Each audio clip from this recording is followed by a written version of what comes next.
Matter के 3 form होते हैं, solid, liquid and gas. Liquid and gas को कलेक्टिवली फ्लूइड्स कहा जाता है एंड इसके बारे में जो स्टडी है वो क्लास 11th में हम लोग पढ़ चुके हैं। केमिस्ट्री में भी किया है हम लोगों ने, और स्पेशली केमिस्ट्री में हम लोगों ने स्टेट ऑफ मैटर में गैसेस स्टेट पढ़ा था एंड यही चीज फिजिक्स में हाइड्रोस्टैटिक एंड हाइड्रोडायनेमिक्स में हम लोगों ने लिक्विड पढ़ा था एंड थोड़ा बहुत कहीं ना कहीं पर इनका कॉम्बिनेशन भी पढ़ा है। ऑलराइट, तो लिक्विड एंड गैस को कंबाइंडली हम लोग फ्लूइड कहते हैं एंड जो सॉलिड होते हैं, सॉलिड आर रिजिड। देखो फ्लूइड कौन, जो बह सके, तो गैसेस भी फ्लो होती है, लिक्विड भी फ्लो होता है, इसलिए इनको फ्लूइड कहा जाता है। जबकि जो सॉलिड होते हैं वो फ्लो नहीं करते हैं तो दे आर रिजिड, राइट। तो यहां पर हमको अभी सॉलिड स्टेट पढ़ना है। तो सबसे पहले तो जो सॉलिड की प्रॉपर्टीज है जरा उसको एक बार देख लेते हैं। तो सॉलिड की पहली प्रॉपर्टी क्या है, सॉलिड आर रिजिड। रिजिड का मतलब क्या हो गया कि जो मॉलिक्यूल्स है वो एक ही जगह पर बंधे हुए हैं, वो इधर उधर मूव नहीं करते। जैसे देखिए ये पेन हो गया लेट्स से, तो इसमें जो मॉलिक्यूल्स है सॉलिड के, अब वो मॉलिक्यूल्स भी हो सकते हैं, एटम भी हो सकते हैं, लेट्स से आयन भी हो सकते हैं, राइट। तो जगह पर टाइटली पैक्ड है, इसीलिए तो जब मैं ये राइट कॉर्नर उठाता हूं तो लेफ्ट कॉर्नर अपने आप उठ जाता है। क्यों? क्योंकि एक मॉलिक्यूल से दूसरा मॉलिक्यूल कनेक्टेड है, उससे तीसरा, उससे चौथा, उससे पांचवा, उससे छठवां, और काफी टाइटली ये पैक्ड है, राइट। ये काफी टाइटली पैक्ड है, इसी वजह से जब मैं एक कॉर्नर को उठाता हूं तो दूसरा कॉर्नर अपने आप उठ जाता है, राइट। इसी को हम लोग बोलते हैं रिजिड। अगर ये फ्लूइड होता तो क्या होता है, ये पार्टिकल अपना अलग जा रहा है, ये अलग जा रहा है, वो अलग जा रहा है, तो ये गैसेस स्टेट में एग्जिस्ट करता है और मैं इसको ऐसा नहीं उठा सकता।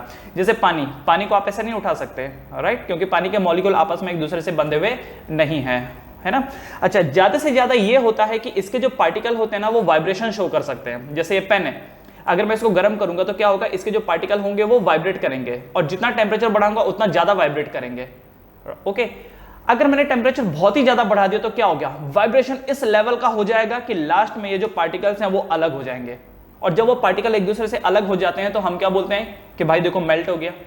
जैसे आपके पास लोहे का एक ब्लॉक है, तो जो उसमें पार्टिकल्स हैं वो टाइटली पैक्ड है, इसलिए जब आप लोहे का एक कॉर्नर उठाते हैं तो दूसरा कॉर्नर अपने आप उठ जाता है, क्योंकि एक मॉलिक्यूल दूसरे से बंधा हुआ है, दूसरा तीसरे से, तीसरे चौथे से, इंटरमॉलिक्यूलर फोर्स काफी स्ट्रांग है। तो जब आप गर्म करते हैं तो ये जो मॉलिक्यूल होते हैं ना, इनको एनर्जी मिलती है और ये वाइब्रेट करना शुरू करते हैं। जितना ज्यादा आप टेम्परेचर बढ़ाएंगे वाइब्रेशन का लेवल उतना ही ज्यादा हो जाएगा। अब आप एक चीज सोचो, वाइब्रेशन का लेवल अगर हद से ज्यादा होगा तो क्या होगा, ये मॉलिक्यूल अलग, ये अलग, और तब वो लोहे का जो पीस है वो लिक्विड फॉर्म में कन्वर्ट हो जाएगा और आप कहेंगे कि वो मेल्ट हो गया है। फर्दर आपने टेम्परेचर बढ़ाया और आपने टेम्परेचर बढ़ाया, अब क्या होगा, ये जो पार्टिकल्स हैं, ये जो मॉलिक्यूल्स हैं, अब इनको और ज्यादा एनर्जी मिल गई। अब तो इतनी एनर्जी मिल गई कि अब ये उड़ने लगे हैं, ये इधर उड़ गया, वो उधर उड़ गया, तीसरा इधर उड़ गया, चौथा इधर उड़ गया, तो आप क्या बोलोगे कि ये गैसेस फॉर्म में आ गया है। तो क्या मैं ये बोल सकता हूं कि लिक्विड के पास सॉलिड से ज्यादा एनर्जी होती है, गैसेस के पास लिक्विड से ज्यादा एनर्जी होती है? तो एनर्जी के मामले में सबसे ज्यादा एनर्जी किसकी होगी, गैसेस की, उससे कम लिक्विड की, उससे कम सॉलिड की। इसलिए जब आप सॉलिड को मेल्ट करते हैं तब वो लिक्विड में कन्वर्ट होता है, और लिक्विड को मेल्ट करेंगे तब वो जाकर के वेपर में कन्वर्ट होता है।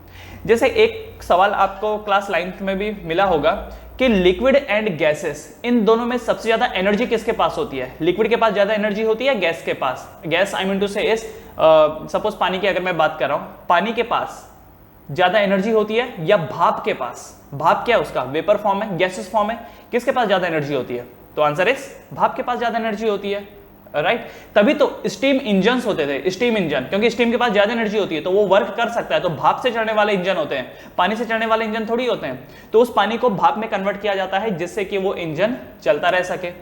तो भाप के पास ज्यादा एनर्जी होती है।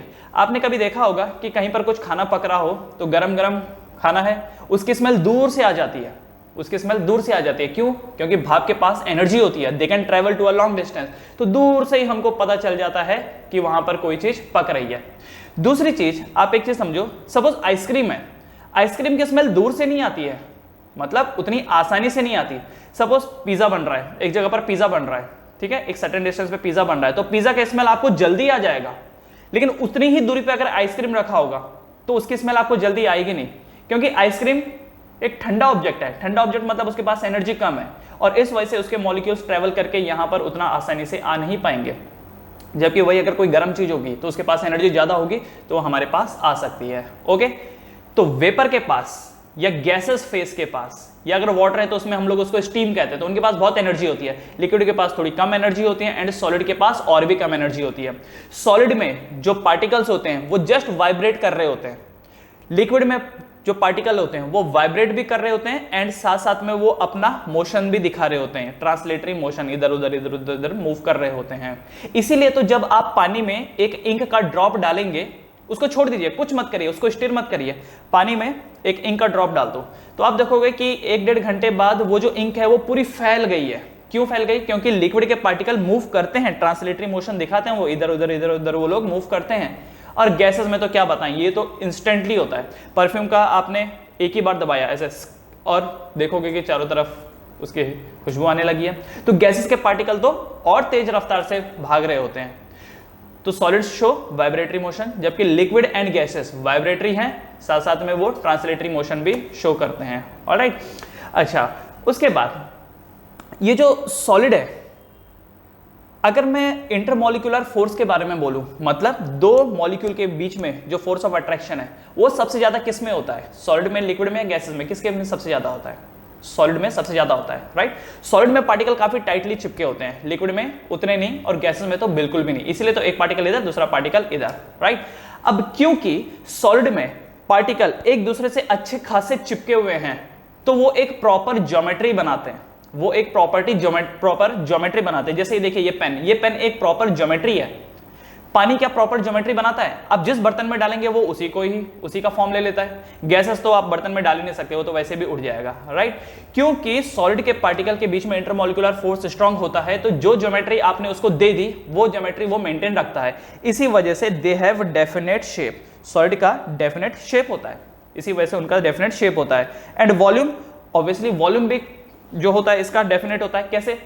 सी, दो मॉलिक्यूल हैं, उनके बीच में आपस में फोर्स ऑफ अट्रैक्शन काफी मजबूत है, तो वो जितना क्लोज आ सकते थे वो आ रखे हैं, वो जितना क्लोज आ सकते थे वो आ रखे हैं। लिक्विड के मामले में क्या होता है कि उतना ज्यादा फोर्स ऑफ अट्रैक्शन नहीं होता, तो कई बार क्या होता है, लिक्विड के दो मॉलिक्यूल के बीच में थोड़ा गैप रहता है, इसलिए आप लिक्विड को थोड़ा सा कंप्रेस कर सकते हैं, ज्यादा भी नहीं, बहुत माइनर लेवल पे, बहुत माइन्यूट लेवल पे, लेकिन थोड़ा सा कंप्रेस किया जा सकता है। और लिक्विड में ये भी डिपेंड करता है कि आप किसकी बात करें, अलग अलग लिक्विड का कंप्रेसिबिलिटी फैक्टर अलग अलग होता है। ओके, तो एक जनरल सेंस में हम लोग देख रहे हैं कि सॉलिड आर इनकंप्रेसिबल, उनको दबाया नहीं जा सकता क्योंकि ऑलरेडी दबे हुए हैं, वो ऑलरेडी वो दबे हुए हैं, राइट। लिक्विड को देखिए, लिक्विड को थोड़ा सा कंप्रेस किया जा सकता है डिपेंडिंग अपॉन कि किस लिक्विड को आप ले रहे हैं। एंड गैसेस को तो आराम से कंप्रेस किया जा सकता है, ठीक है। तो अगर इसको देखो, अगर इस बॉक्स को आप नोट करो तो सॉलिड के पार्टिकल्स आर टाइटली पैक्ड होने की वजह से उनका डेफिनेट शेप होता है। लिक्विड में आप देखो तो पार्टिकल के बीच में गैप होता है, और गैसेस के मामले में तो बहुत ही ज्यादा गैप होता है, क्योंकि गैप ज्यादा होगा तो कंप्रेस किया जा सकता है, तो वॉल्यूम कम ज्यादा हो जाएगा, कम होगा, है ना। लिक्विड के मामले में थोड़ा कंप्रेस किया जा सकता है, सॉलिड के मामले में तो नहीं, तो इसीलिए they have definite shape and volume. अच्छा, अगला ही पॉइंट देखो, हाईली कंप्रेसिबल। अब ये तो समझ ही गए होंगे हाईली कंप्रेसिबल कैसे है, क्या है। ऑसिलेट, ये भी मैं आपको बता चुका हूं कि सॉलिड के पार्टिकल जस्ट ऑसिलेट करते हैं, जगह पर वाइब्रेट करते हैं। ऑसिलेशन जब बहुत तेज रफ्तार में होता है ना, तो उसी को वाइब्रेशन बोलते हैं। तो बेसिकली ऑसिलेशन वाइब्रेशन दोनों सेम है, बस ये है कि ऑसिलेशन अगर बहुत तेज हो तो वो वाइब्रेशन कहलाता है। ओके, उसके बाद दे हैव हाई डेंसिटी, सॉलिड की हाई डेंसिटी होती है। क्यों हाई डेंसिटी होती है? क्योंकि सॉलिड जो होते हैं वो इतने कंप्रेस किए हुए होते हैं कि पर यूनिट वॉल्यूम में ज्यादा पार्टिकल होते हैं, राइट। अब देखिए एक चीज नोटिस करिए, इस बॉक्स को देखिए लीजिए, इस पहले वाले बॉक्स में आप नोटिस करेंगे 9 यहां पर आपको स्पीयर दिखाई दे रहे हैं। इसमें देखिए लिक्विड में आपको 6 स्पीयर दिखाई दे रहे हैं और इसमें आपको 4 स्पीयर दिखाई दे रहे हैं, राइट। और वॉल्यूम तीनों का सेम है। तो अगर वॉल्यूम तीनों का सेम है एंड सॉलिड में ज्यादा पार्टिकल हैं, तो इसका मतलब सॉलिड की डेंसिटी ऑब्वियसली ज्यादा होगी, तो सॉलिड हैव हाई डेंसिटी। उसके बाद सॉलिड में fix position of constituent, solid के जो पार्टिकल्स होते हैं ना, उनका एक फिक्स पोजीशन होता है। लिक्विड के पार्टिकल, गैसेस के पार्टिकल का फिक्स पोजीशन नहीं होता, ये बदलते रहते हैं, इसीलिए आप जिस बर्तन में डालेंगे वो उसी का शेप ले लेते हैं। Okay, now the next one, solid और लिक्विड, मतलब ये जो मैटर होता है ये किस फॉर्म में एग्जिस्ट करेगा, किस बात पे डिपेंड करता है, ठीक है। ये जो मैटर है ये कौन सा फॉर्म लेगा, ये सॉलिड फॉर्म लेगा, लिक्विड लेगा या गैस लेगा, कौन सा फॉर्म लेगा, ये किस बात पे डिपेंड करता है। तो ध्यान रखिए दो ही ताकतें हैं जो डिफाइन करती हैं कि जो मैटर है वो कौन सा फॉर्म लेगा, सॉलिड लेगा, लिक्विड लेगा या गैस लेगा। और वो दो ताकतें कौन सी है? एक है इंटरमॉलिक्यूलर फोर्स, ठीक है, वन इज इंटरमॉलिक्यूलर फोर्स, दूसरा थर्मल एनर्जी। एक है इंटरमॉलिक्यूलर फोर्स और एक है थर्मल एनर्जी। इंटरमॉलिक्यूलर फोर्स चिपकाने का काम करता है, पास लाने का काम करता है, जबकि थर्मल एनर्जी दूर लेके जाने का काम करता है। ओके, इंटरमॉलिक्यूलर फोर्स क्या करता है? Keep together. Intermolecular force keep together, ये साथ में लेके आने का काम करता है, जबकि थर्मल एनर्जी बोलता है दूर जाओ, इट कीप्स अवे। अब जो ताकत डोमिनेटिंग होगी मैटर वही फॉर्म ले लेगा, जो ताकत डोमिनेटिंग होगी मैटर वही फॉर्म ले लेगा। ये बिल्कुल वैसा है कि जैसे एक अच्छाई है और एक बुराई है, तो जो ताकत डोमिनेट करेगी इंसान उसी के हिसाब से बर्ताव करेगा। अगर अच्छाई का कंपोनेंट ज्यादा होगा बुराई के कंपोनेंट से तो वो इंसान अच्छा इंसान हो जाएगा, बुराई का कंपोनेंट ज्यादा होगा अच्छाई से तो वो इंसान बुराई वाला हो जाएगा। यहां पर भी वही है, intermolecular force and thermal energy, इनमें से जो ताकत डोमिनेट करेगी मैटर वही फॉर्म ले लेगा। अब अगर इंटरमॉलिक्यूलर फोर्स की बात करूं तो सबसे ज्यादा इंटरमॉलिक्यूलर फोर्स होता है सॉलिड में, तभी तो पार्टिकल आपस में टाइटली जुड़े हैं। उससे कम होता है लिक्विड में एंड उससे भी कम होता है गैसेस में। तो इंटरमॉलिक्यूलर फोर्स के मामले में सबसे ज्यादा इंटरमॉलिक्यूलर फोर्स होता है सॉलिड, फिर होता है लिक्विड एंड फिर होता है गैस। वही अगर थर्मल एनर्जी की बात करें तो थर्मल एनर्जी सबसे ज्यादा गैसेस के पास होती है, ठीक है, सबसे ज्यादा, ये गलत है यहां पर, इसको ठीक कर लीजिए, सबसे ज्यादा गैसेस के पास, फिर लिक्विड के पास एंड फिर सॉलिड के पास, ठीक है, सबसे ज्यादा एनर्जी गैसेस और फिर लिक्विड एंड फिर सॉलिड। तो अगर गर्म पानी से हाथ जले या भाप से हाथ जले तो कौन ज्यादा डेंजरस है, गर्म पानी या भाप? तो भाप ज्यादा डेंजरस है, क्योंकि भाप के पास एक एनर्जी होती है extra, that is called as latent heat. पानी के पास सिर्फ स्पेसिफिक हीट है, जबकि भाप के पास स्पेसिफिक हीट के साथ साथ लेटेंट हीट भी होती है, इसी वजह से भाप ज्यादा डेंजरस है, राइट। तो भाप के पास थर्मल एनर्जी ज्यादा है, क्योंकि थर्मल एनर्जी ज्यादा है तो दूर तक ट्रेवल कर सकती है, ज्यादा डैमेज पहुंचा सकती है, जबकि सॉलिड के पास सबसे ज्यादा क्या होता है? Intermolecular force. तो सॉलिड में इंटरमॉलिक्यूलर फोर्स सबसे ज्यादा होता है एंड थर्मल एनर्जी कम होती है, इसी वजह से वो सॉलिड फॉर्म में एग्जिस्ट करता है। गैसेस के पास थर्मल एनर्जी सबसे ज्यादा होती है एंड इंटरमॉलिक्यूलर फोर्स बहुत कम होता है, इसी वजह से गैसेस फॉर्म में। एंड लिक्विड में ये मिक्स है, लिक्विड के पास थोड़ा इंटरमॉलिक्यूलर फोर्स होता है एंड थोड़ा थर्मल एनर्जी होता है, इसलिए वो बीच का फेस है, that is liquid phase. Alright, तो मैटर कौन सा फॉर्म लेगा? दो ही ताकतों पर डिपेंड करता है, intermolecular force and thermal energy. Now the next one, हम यहां पर बात कर रहे हैं सॉलिड की, क्योंकि लिक्विड एंड गैसेस ऑलरेडी पढ़ चुके हैं, तो we will be discussing about solid. ये जो सॉलिड होते हैं ये दो तरीके के होते हैं। आज तक तो हमको यही पता था कि भाई सॉलिड होता है, अब जो चीज हमको हार्ड दिखाई दी हमने कह दिया ये सॉलिड है, लेकिन अब सॉलिड का भी फर्दर कैटेगराइजेशन है। सॉलिड को हम लोग दो कैटेगरी में डिवाइड करते हैं। पहली कैटेगरी इज क्रिस्टलाइन सॉलिड, पहला है क्रिस्टलाइन सॉलिड एंड दूसरा है amorphous solid. Crystalline solid and the amorphous solid. Okay, अब किसको आप क्रिस्टलाइन बोलोगे, किसको एमॉर्फस बोलोगे? एक बार जरा क्रिस्टलाइन की और एमॉर्फस की प्रॉपर्टीज देख लेते हैं। तो देखो, पहला प्रॉपर्टी क्रिस्टलाइन का, short and long range order. Crystalline में जो पहली प्रॉपर्टी है वो है short and long range order, जबकि एमॉर्फस में short order but no long order. अब ये क्या चीज है, सुनो, मॉलिक्यूलर अरेंजमेंट की अगर हम लोग बात करें तो देखिए, एक होता है मॉलिक्यूलर अरेंजमेंट जो शॉर्ट रेंज में हो। शॉर्ट रेंज मतलब आप एक छोटा सा पोर्शन देख रहे हैं, वहां पर आपने देखा कि किस तरीके का अरेंजमेंट है, और एक हो गया जब आपने ब्रॉड लेवल पे देखा, बड़ी पिक्चर देखा, किस टाइप का अरेंजमेंट है, ठीक है। एक होता है कि आप छोटे लेवल पे देख रहे हैं, माइक्रो मतलब एक काफी छोटे पोर्शन को देख रहे हैं, और एक होता है कि आप बड़ा पिक्चर देख रहे हैं, बड़े उसको देख रहे हैं, तो that is called as long order. तो अगर क्रिस्टलाइन को देखें ना हम लोग, तो इसमें short order and long order दोनों पाया जाता है, दोनों ही आपको मिलेगा, जबकि एमॉर्फस में शॉर्ट ऑर्डर मिलेगा, मतलब शॉर्ट टर्म में आपको अरेंजमेंट दिखाई देगा, लेकिन लॉन्ग टर्म में आपको बिखराव दिखाई देगा।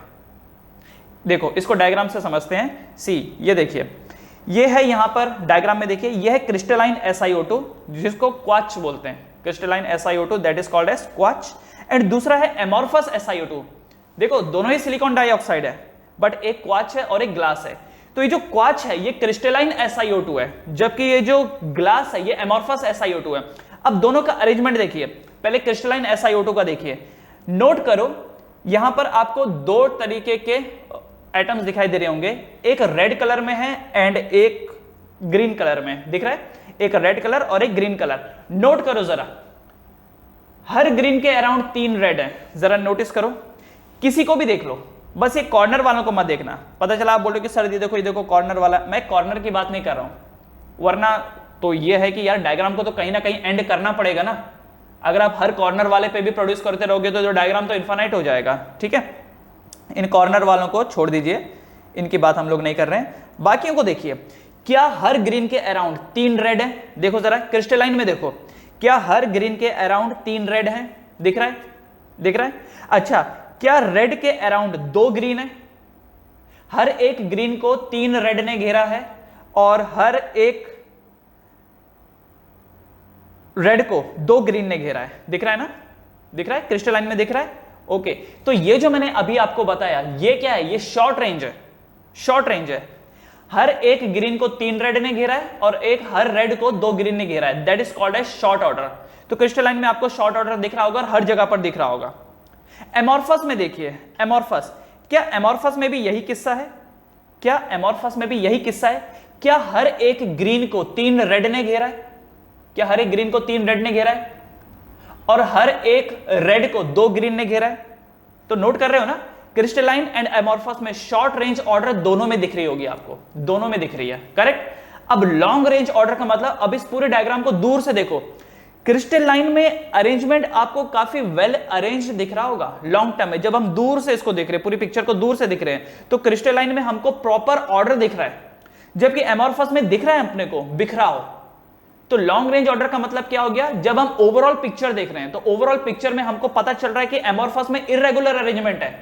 शॉर्ट रेंज में तो अच्छा कर रहा है, एक छोटे लेवल पे तो जो अरेंजमेंट होना चाहिए वैसा ही है कि हर एक ग्रीन को 3 रेड ने घेरा है और हर एक रेड को 2 ग्रीन ने घेरा है। तो शॉर्ट रेंज अरेंजमेंट है एमॉर्फस में, क्रिस्टलाइन में भी है, लेकिन क्रिस्टलाइन में लॉन्ग रेंज ऑर्डर भी है, जबकि एमॉर्फस में लॉन्ग रेंज ऑर्डर नहीं है। समझ में आ रहा है? समझ में आ रही है ये चीज? अच्छा, उसी के नीचे एक दूसरा डायग्राम भी है क्रिस्टलाइन एंड एमॉर्फस का। अब आप एक चीज देखो, क्रिस्टलाइन में देखो अरेंजमेंट देख रहे हो कितना अच्छे से अरेंज हो रखा है, जबकि मैं नीचे वाले डायग्राम की बात कर रहा हूं। जबकि एमॉर्फस में देखो कोई किधर कैसा भी है। तो इन दैट केस अगर आप एमॉर्फस को तोड़ने जाएंगे, एमॉर्फस को अगर आप तोड़ने जाएंगे तो एमॉर्फस की इर्रेगुलर ज्योमेट्री आपको मिलेगी, कहीं से भी टूट रहा है वो।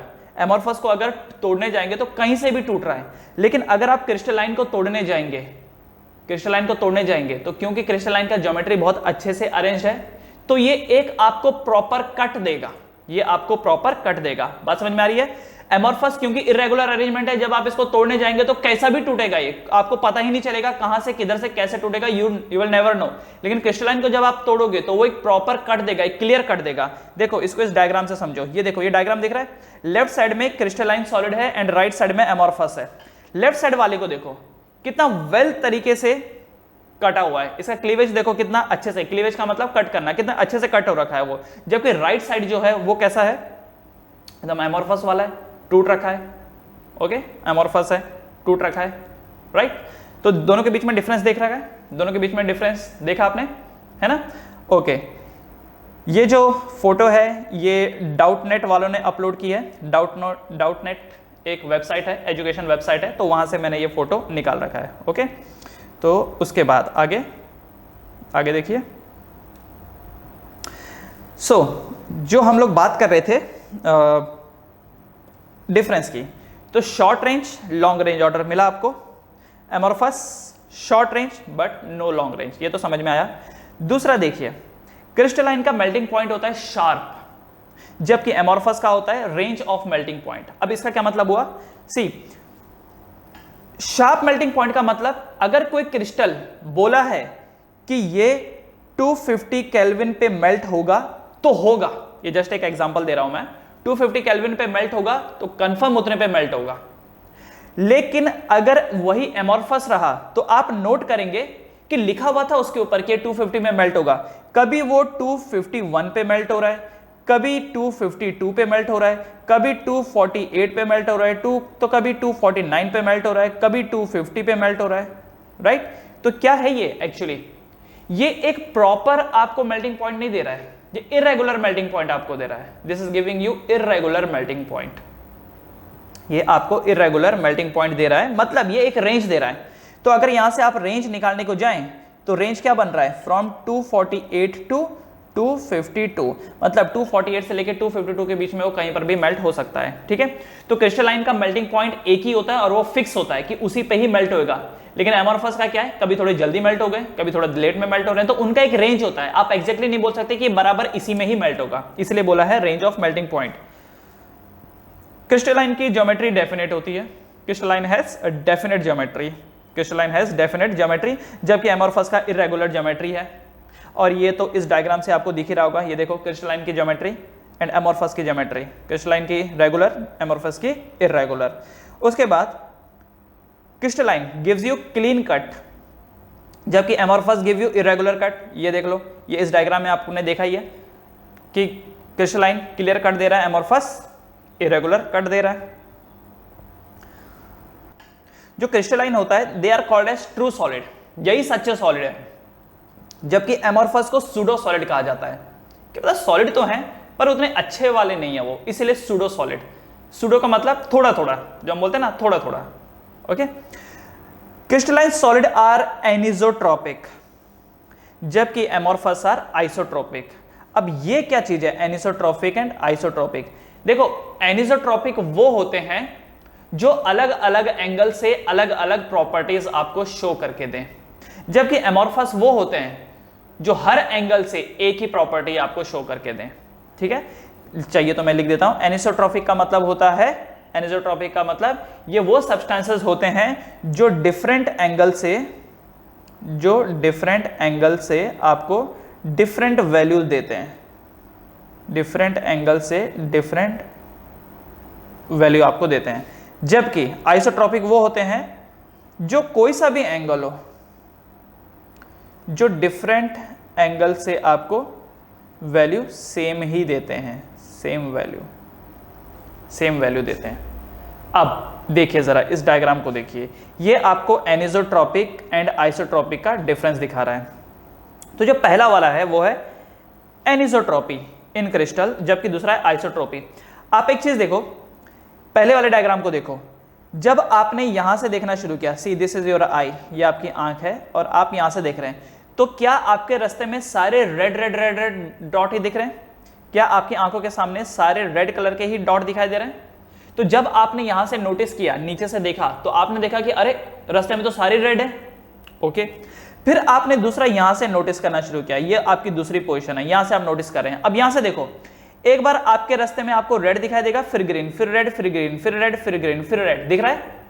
तो जब आपने ए से देखना शुरू किया, लाइन ए से देखना शुरू किया तो सारे रेड दिखाई दिए। लाइन बी से देखना शुरू किया तो आपको red green red green red green दिखाई दिया। ओके, तो क्या यहां पर अलग अलग एंगल आपको अलग अलग वैल्यू दे रहा है? क्या यहां पर अलग अलग एंगल आपको अलग अलग वैल्यू दे रहा है? Yes, definitely. तो इसीलिए ये एनिसोट्रोपिक है। जो क्रिस्टलाइन होते हैं दे आर एनिसोट्रोपिक, क्योंकि डिफरेंट डिफरेंट डायरेक्शन से देखने पर आपको डिफरेंट डिफरेंट चीजें पता चलती हैं। Now amorphous are isotropic. कहीं से भी देखो आपको सेम ही पता चलेगा, कहीं से भी देखो। अब आपके मन में एक सवाल आएगा, सर कहीं से भी देखो मतलब? अब ये देखिए ना सर, ये जो लाइन ए है उसमें देखिए साइड में ग्रीन है, फिर रेड है, फिर ग्रीन है, ये देखिए ना ए और ये ए, मतलब ये देखो इन्होंने इसको दोनों को ही ए बना रखा है। क्यों? क्योंकि जब आप नीचे से ऊपर देख रहे हैं तो रास्ते में ग्रीन भी आ रहे हैं, रेड भी आ रहे हैं, ग्रीन भी आ रहे हैं, रेड भी आ रहे हैं, और जब आपने एंगल बदल के देखा तो भी रेड, तो भी green, red green red green, वहां पर भी वही सिलसिला है। तो क्या यहां से red green red green red green, यहां से भी रेड ग्रीन दिख रहा है? देखो चलो मैं एक और एग्जांपल से आपको समझाता हूं। सी, ये है यहां पर क्रिस्टलाइन और ये है यहां पर amorphous. This is crystalline and this is amorphous. Okay, crystalline में अरेंजमेंट कैसा? Proper arrangement. तो ये देखिए ये है प्रॉपर अरेंजमेंट। तो मतलब कि मैंने कुछ लोगों को बोला, मैंने कुछ बच्चों को बोला, बच्चों लाइन में खड़े हो जाओ, तो ऐसा लाइन में खड़े हो गए। तो लाइन में खड़े हो गए तो अगर आप यहां से नोट करेंगे तो आपको बच्चे दिखाई देंगे। ठीक है, अगर आप पोजीशन नंबर ए से देखेंगे तो आपको बच्चे दिखाई देंगे।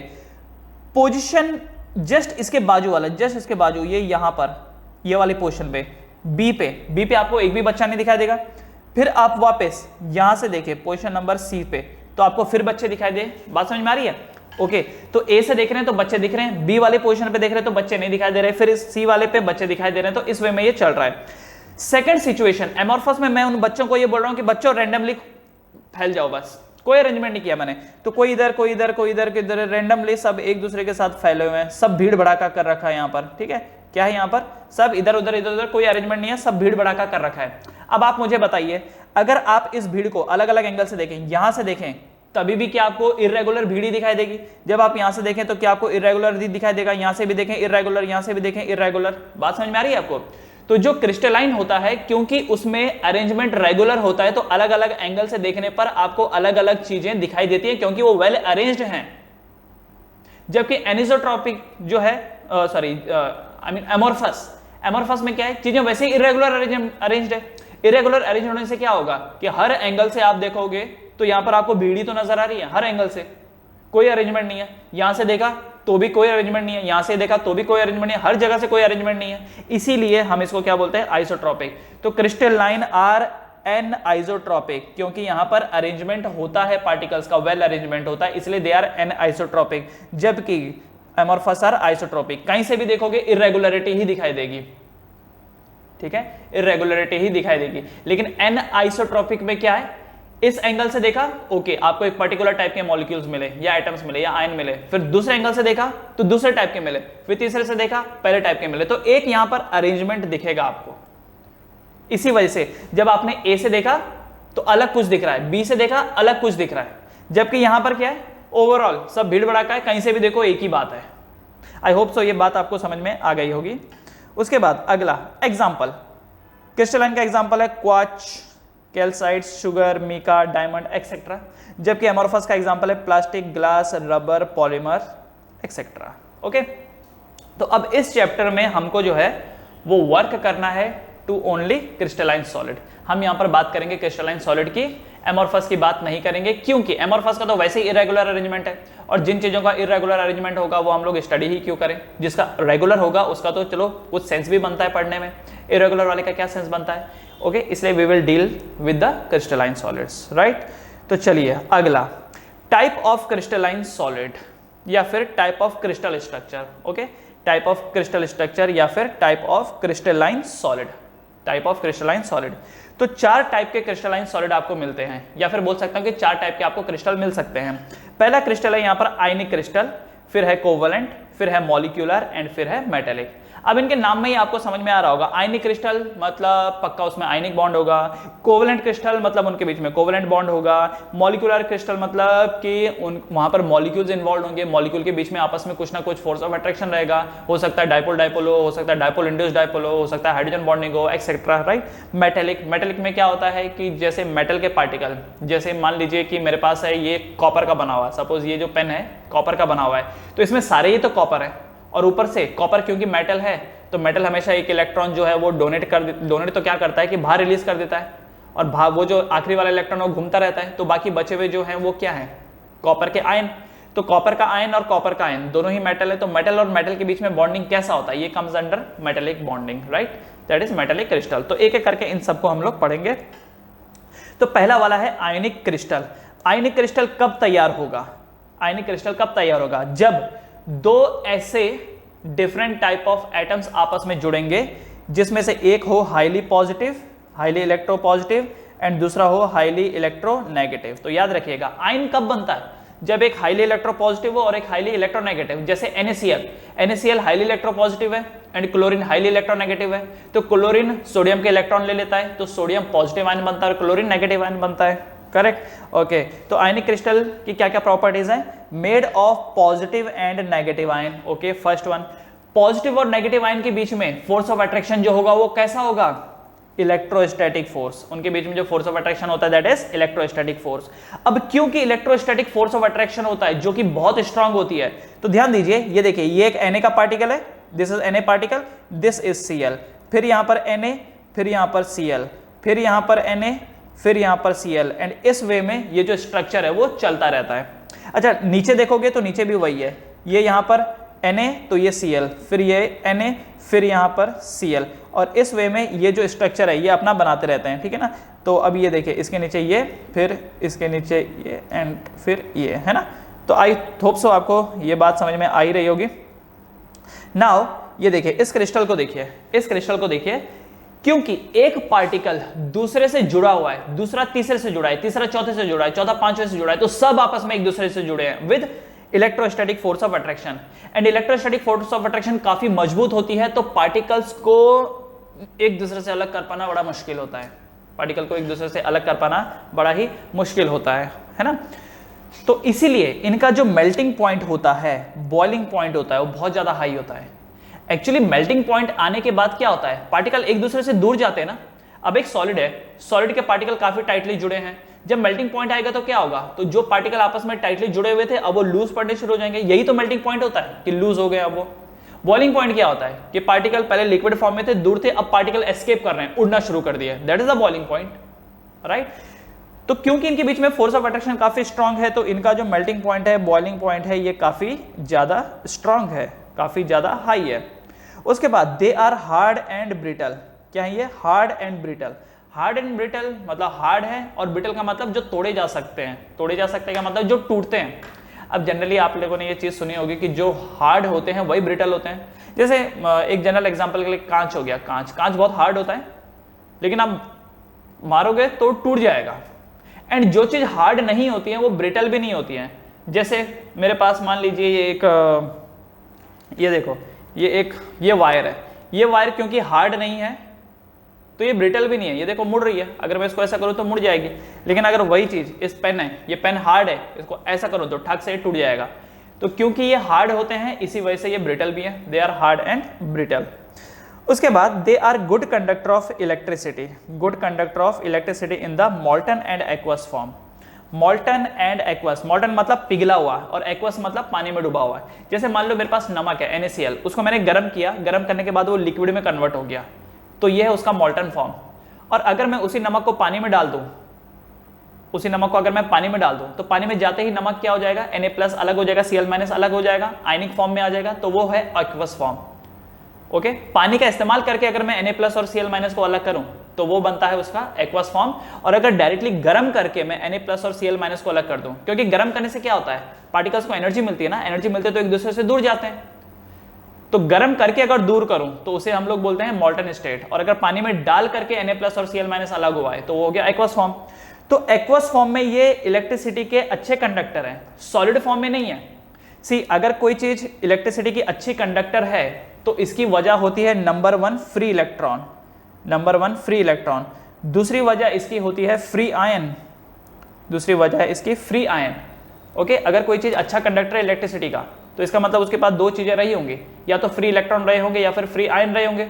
अब जब मेटल की बात करते हैं हम लोग, मेटल, तो मेटल में, मेटल के पास फ्री इलेक्ट्रॉन होते हैं, इसी वजह से metal are good conductor of electricity. लेकिन अगर इलेक्ट्रोलाइट सॉल्यूशन की बात करें, सी, पानी क्या एक अच्छा कंडक्टर है इलेक्ट्रिसिटी का? पानी, pure water, is pure water good conductor of electricity? No. लेकिन उसी प्योर वाटर में थोड़ा सा नमक डाल दो तो क्या अब वो अच्छा कंडक्टर होगा? यस, क्योंकि नमक डालते ही नमक Na+ और Cl- में टूट जाएगा। नमक डालते ही Na+ और Cl- अलग हो जाएगा, तो उससे आयंस क्रिएट होते हैं। और ये जो आयन है, these are free ions, and free ions are the good conductor of electricity. तो इस वजह से क्या होता है कि नमक का पानी, salt water, is a good conductor of electricity बन करके तैयार होता है। ठीक है, अगर नमक सॉलिड फॉर्म में होगा तो क्या होता है? क्या सॉलिड फॉर्म में Na+ अलग हो सकता है, Cl- अलग हो सकता है? नहीं हो सकता, क्योंकि सॉलिड फॉर्म है। इसीलिए सॉलिड नमक का दाना is a bad conductor of electricity. लेकिन पानी में डालते ही वो जो सॉल्यूशन बना, that is a good conductor of electricity, क्योंकि पानी में डालते ही सोडियम+ अलग हुआ, Cl- अलग हुआ, फ्री हो गए दोनों, अब ये इलेक्ट्रिसिटी को कंडक्ट कर सकते हैं। इसीलिए लिखा है कि they are good conductor of electricity in molten and aqueous form. उसके बाद they are soluble in polar solvent. Polar का मतलब क्या होता है? पोलर का मतलब जो पोल्स होते हैं, जिसके पास पोल्स होते हैं वही पोलर हो गया। अब जैसे देखो, क्या मैग्नेट एक पोलर, क्या मैग्नेट पोलर होता है? यस, क्योंकि मैग्नेट का एक पोल होता है नॉर्थ और एक पोल होता है साउथ, तो दिस इज अ पोलर। एक और चीज देखिए, ये न्यूक्लियस है सेंटर में एंड इसके चारों तरफ इलेक्ट्रॉन घूम रहे हैं, ये जो इलेक्ट्रॉन है इसके चारों तरफ घूम रहे हैं, तो ये जो मॉलिक्यूल है ये नॉन पोलर है, non polar, this molecule is non polar. लेकिन अगर कुछ ऐसा हुआ कि ये जो इलेक्ट्रॉन है ये कुछ ऐसा घूमना शुरू कर दिया, इलिप्टिकल वे में घूमना शुरू कर दिया, तो आप नोट करेंगे कि ये वाली जो साइड है यहाँ की पोलैरिटी अलग हो जाएगी और यहाँ की पोलैरिटी अलग हो जाएगी, दोनों साइड की पोलैरिटी में फर्क आ जाएगा। कैसे, जरा इसको समझाता हूं मैं आपको। सी, मान लीजिए कि ये जो है ये आपका एक मेटल का टुकड़ा है, मेटल का टुकड़ा। अब मेटल के टुकड़े में क्या होता है, फ्री इलेक्ट्रॉन होते हैं और जो मेटल्स हैं वो तो आपस में जुड़े होते हैं। मान लीजिए अभी इसका कुछ भी चार्ज नहीं है, ये नॉन पोलर है, दिस इज नॉन पोलर, इस वक्त ये नॉन पोलर है। मैं इसके सामने एक ऐसा रॉड लेके आ गया या एक शीट लेके आ गया जिसके ऊपर प्लस चार्ज है, जिसके ऊपर प्लस चार्ज है। मैं इसके सामने एक शीट लेके आ गया जिसके ऊपर प्लस चार्ज है। उसकी वजह से क्या होगा, सारे माइनस खींचते हुए इधर आ जाएंगे, सारे माइनस खींचते हुए इस मेटल के इस साइड आ जाएंगे, एंड बदले में जो पॉजिटिव चार्ज होगा वो इस तरफ आ जाएगा, राइट। तो क्या ये मेटल जो पहले नॉन पोलर था अब पोलर में कन्वर्ट हो गया, क्या अब ये पोलर बन गया? सी, पोलर का ये मतलब नहीं है कि वो चार्ज हो गया है, पोलर का ये मतलब नहीं है कि वो चार्ज हो गया है। पोलर का सिंपली मतलब ये है कि इलेक्ट्रॉन एक तरफ आ गए एंड जो पॉजिटिव चार्ज था वो एक तरफ आ गया। तो इससे अब ये नॉन पोलर ना होकर के पोलर बन गया, पोलर बन गया बाय मेथड ऑफ इंडक्शन। ये इंडक्शन करा दिया हमने किसी भी मेटल को, किसी में जरूरी नहीं कि मेटल, कोई भी हो सकता है, वो कोई भी हो सकता है। जैसे बचपन में आपने वो खेल खेला होगा कि कागज, एक स्केल लिया, स्केल को ऐसा सर में रगड़ा और उससे आपने कागज को लिफ्ट किया ऊपर, देखा होगा, कभी नोट किया होगा। तो ये एक्चुअली लिफ्ट कैसे होता है, जब आप स्केल को सर में ऐसे लगाते हो तो स्केल चार्ज हो जाता है, और जब स्केल चार्ज हो जाता है तो ये मान लो ये एक कागज का टुकड़ा है और ये आपने रखा ऊपर स्केल। तो स्केल को जब आपने सर के ऊपर से ऐसा लगाया इसके ऊपर, तो मान लेते हैं कि जो स्केल है वो पॉजिटिव चार्ज हुआ था, जब आपने सर पे रगड़ा, मान लेते हैं स्केल पॉजिटिव चार्ज हुआ। तो जैसे आप कागज के ऊपर करोगे तो कागज का ऊपर वाला फेस नेगेटिव चार्ज हो जाएगा एंड कागज का जो नीचे वाला फेस है वो पॉजिटिव चार्ज हो गया। पहले कागज नॉन पोलर था, अब कागज क्या बन गया, पोलर। और पोलर बनने की वजह से क्या होगा कि इस पॉजिटिव और इस नेगेटिव के बीच में, क्योंकि नेगेटिव तो ऊपर वाले फेस में ना, तो पॉजिटिव और इस नेगेटिव के बीच में फोर्स ऑफ अट्रैक्शन क्रिएट होगा, इनके बीच में फोर्स ऑफ अट्रैक्शन क्रिएट होगा और उसी फोर्स ऑफ अट्रैक्शन की वजह से जो कागज होता है ये लिफ्ट कर जाता है ऊपर, ठीक है, राइट। तो पोलर तो आप समझ गए होंगे, पोलर, पोलर मतलब ऐसे सॉल्वेंट, मतलब पोलर सॉल्वेंट मतलब ऐसे सॉल्वेंट जो पोलर होते हैं, जिनके पास पोल होते हैं। जैसे वाटर हो गया इसका एक example, water is a polar solvent, water एक पोलर सॉल्वेंट है। वाटर पोलर सॉल्वेंट कैसे बना, जरा इसको भी देख लो। अगर आप वाटर के एक मॉलिक्यूल को नोट डाउन करें तो वाटर में क्या होता है, दिस इज ऑक्सीजन एंड ये यहां पर है hydrogen, this is hydrogen and this one is hydrogen, ठीक है। अब देखिए, क्या ऑक्सीजन इलेक्ट्रोनेगेटिव होता है? यस। तो ऑक्सीजन क्या करेगा, हाइड्रोजन के चार्जेस को अपनी तरफ खींचेगा, तो ये वाला साइड पार्शियल नेगेटिव हो गया एंड हाइड्रोजन का जो साइड है वो क्या हो गया, पार्शियल पॉजिटिव हो गया। तो ओवरऑल जब आप एक वाटर मॉलिक्यूल को देखते हैं तो ये साइड आपको नेगेटिव दिखती है और ये साइड आपको पॉजिटिव दिखती है। तो इसीलिए पानी का जो मॉलिक्यूल है वो पोलर है, पानी का जो मॉलिक्यूल है वो पोलर है, ठीक है। लेकिन अगर यही मान लो आप किसी और मॉलिक्यूल को देखते हैं, लेट्स से कि CO2, कार्बन डाइऑक्साइड, तो ये ऑक्सीजन, कार्बन, ऑक्सीजन। अब आप एक चीज नोट करो, ऑक्सीजन जो है वो पार्शियल नेगेटिव होगा क्योंकि ऑक्सीजन कार्बन के इलेक्ट्रॉनों को अपनी तरफ खींचने का कोशिश करेगा, ये वाला ऑक्सीजन भी अपनी तरफ, तो ये भी पार्शियल नेगेटिव, और बीच का जो कार्बन है वो पार्शियल पॉजिटिव होगा। अच्छा, ये मत बोलना कि सर ये वाला नेगेटिव पार्शियल नेगेटिव, ये वाला पार्शियल नेगेटिव, तो बीच वाला twice of partial negative. Twice नहीं होता पार्शियल नेगेटिव में। सी, अगर लेफ्ट का -1 होता, राइट का -1 होता, तो बीच का डेफिनेटली +2 होता, क्योंकि एक एग्जैक्ट वैल्यू है। लेकिन जब हम बात करते हैं ना कि पार्शियल, थोड़ा थोड़ा, थोड़ा नेगेटिव, बीच का थोड़ा पॉजिटिव, अब ये नहीं बोलेंगे कि थोड़ा नेगेटिव तो डबल थोड़ा पॉजिटिव। बात समझ में आ रही है?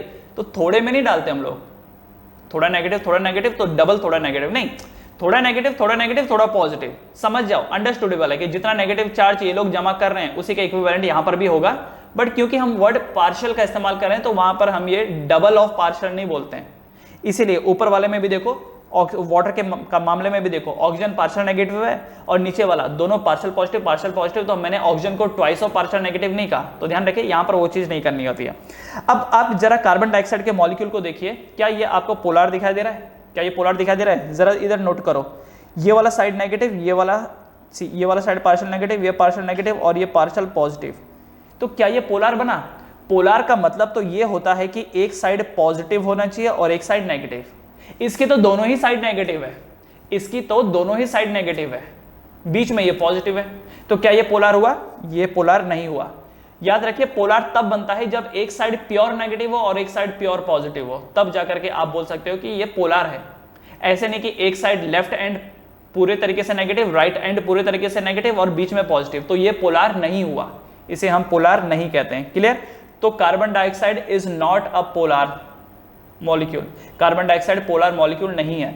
इसी वजह से जब आप कार्बन डाइऑक्साइड को पानी में घुलने की कोशिश करते हैं तो कार्बन डाइऑक्साइड पानी में नहीं घुलता है, क्योंकि घुलने के लिए क्या कॉन्सेप्ट होना चाहिए कि लाइक डिजॉल्व लाइक, मतलब पोलार ही पोलार में घुलता है, पोलार ही पोलार में घुलता है।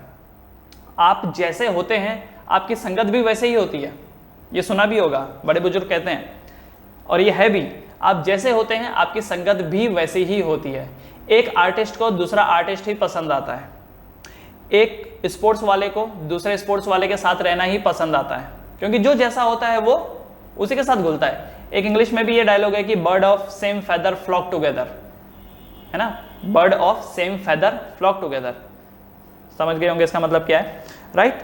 तो कार्बन डाइऑक्साइड कभी पानी में घुलता नहीं है, इसलिए जब आप कोक पीते हैं, ढक्कन खोलिए तो सारा का सारा कार्बन डाइऑक्साइड ऐसे झाग बन करके ऊपर आ जाता है, क्योंकि वो घुल नहीं रहा है, वो तो आपने पहले उसके ऊपर ढक्कन लगा रखा था, तो उसी ढक्कन की वजह से उसके अंदर वो टिका रहा, अदरवाइज उसको कोई इंटरेस्ट नहीं है घुलने में, ओके।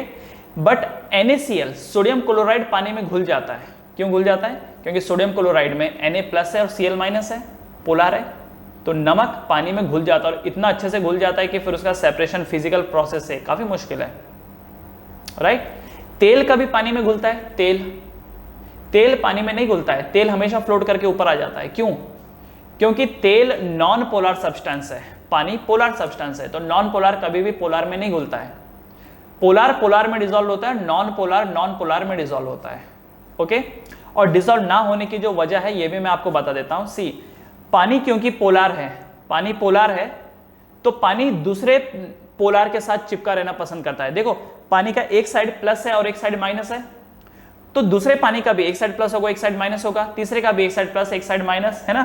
तो जरा यहां पर नोट करो, सी पानी ये हमने ले लिया वाटर, देखिए जरा ये है वाटर, तो वाटर का ये साइड है प्लस और ये साइड है माइनस, तो ये दूसरे वाटर का ये साइड प्लस ये साइड माइनस, तीसरे वाटर का ये साइड प्लस ये साइड माइनस, ठीक है। तो वाटर आपस में कुछ इस वे में अरेंज्ड है। अब आप लेके आए कहीं से तेल, अब तेल तो नॉन पोलर है, तेल is a non polar substance, okay. Non polar का मतलब क्या हो गया? सेंटर में प्लस रहा होगा और बाकी साइड माइनस रहा होगा, that is called as non polar. तो इसमें चार्जेस आपको दिखाने का कोई जरूरत भी नहीं है, तो ये एक नॉन पोलर सब्सटेंस है। यहाँ पर मैं लिख देता हूँ ऑयल, और ये जो बाकी हैं ये कितने हैं? Water, this is water, this is water, this is water. अब अगर ऑयल को पानी में घुलना है, तो सबसे पहले ऑयल को इस बीच वाली जगह को अटैक करना पड़ेगा और दोनों वाटर को सेपरेट करना होगा, तभी तो घुलेगा। ऑयल पानी में कब घुलेगा? जब दो वाटर के मॉलिक्यूल जो आपस में चिपके हुए थे उनको पहले सेपरेट आउट कर दो और उसके बीच में जाकर के सेटल हो जाओ, तभी तो घुलना होता है। इसी को तो डिसॉल्व कहते हैं, कि जो आपने ऐड किया था वो पूरी तरीके से अंदर सेटल डाउन हो गया है, अंदर ही अंदर घुल चुका है वो, तो उनके बीच में उसने अपनी एक जगह बना ली। तो आप मुझे एक बात बताओ, क्या ऑयल में इतनी ताकत है कि वो दो वाटर मॉलिक्यूल के बीच का जो इलेक्ट्रोस्टैटिक फोर्स ऑफ अट्रैक्शन है उसको कम कर सके? क्या इसमें इतना दम है? नहीं है। तो ऑयल दो वाटर मॉलिक्यूल को कभी सेपरेट आउट कर ही नहीं पाता है, इसी वजह से वो घुल नहीं पाता, तो अलग होकर के ऊपर आ जाता है। ऊपर इसलिए आता है क्योंकि ऑयल की डेंसिटी कम होती है, इसलिए वो ऊपर आता है। मान लो अगर कोई ऐसा लिक्विड आप ऐड कर दो जिसकी डेंसिटी ज्यादा हो, तो वो नीचे सेटल हो जाएगा, ओके। तो ऑयल का ऊपर या नीचे आना इसलिए है क्योंकि उसकी डेंसिटी, मतलब ऊपर इसलिए आता है क्योंकि उसकी डेंसिटी कम होती है। अगर कोई चीज नीचे जाएगा तो मतलब डेंसिटी ज्यादा है। तो ऑयल कभी भी वाटर के बॉन्ड को तोड़ नहीं पाता है, उसके बीच में घुस नहीं पाता है, इसलिए डिसॉल्व नहीं होता। लेकिन अगर यही चीज ऑयल के बजाय NaCl होता, तब क्या होता है? NaCl, अगर मान लो यहाँ पर NaCl होता तो क्या होता? तो देखो, NaCl का एक साइड प्लस एक साइड माइनस, तो NaCl जाता वाटर के पास, वाटर को बोलता है अरे भाई अपन एक ही खानदान के हैं, तुम लोग भी पोलर मैं भी पोलर, तो क्यों ना मैं बीच में सेटल डाउन हो जाता हूँ। तो वाटर भी देखता है कि अरे अपना ही भाई तो है, ये भी तो पोलर है, तो चलो बीच में डाल देते हैं। तो ये जो वाटर का मॉलिक्यूल है, इस वाटर के मॉलिक्यूल के बीच में ये यहाँ पर आ गया NaCl, this is NaCl, this is plus this is minus, and यहाँ पर आ गया water, this is plus this is minus, this is water and this is NaCl, ठीक है। अब ये जो मैंने आपको बताया कि NaCl एज ए मॉलिक्यूल बीच में आता है, बट एक्चुअली होता नहीं है। NaCl जैसे ही पानी में डिसॉल्व होता है वो टूट जाता है Na+ एंड Cl- में, Na+ एंड Cl- में।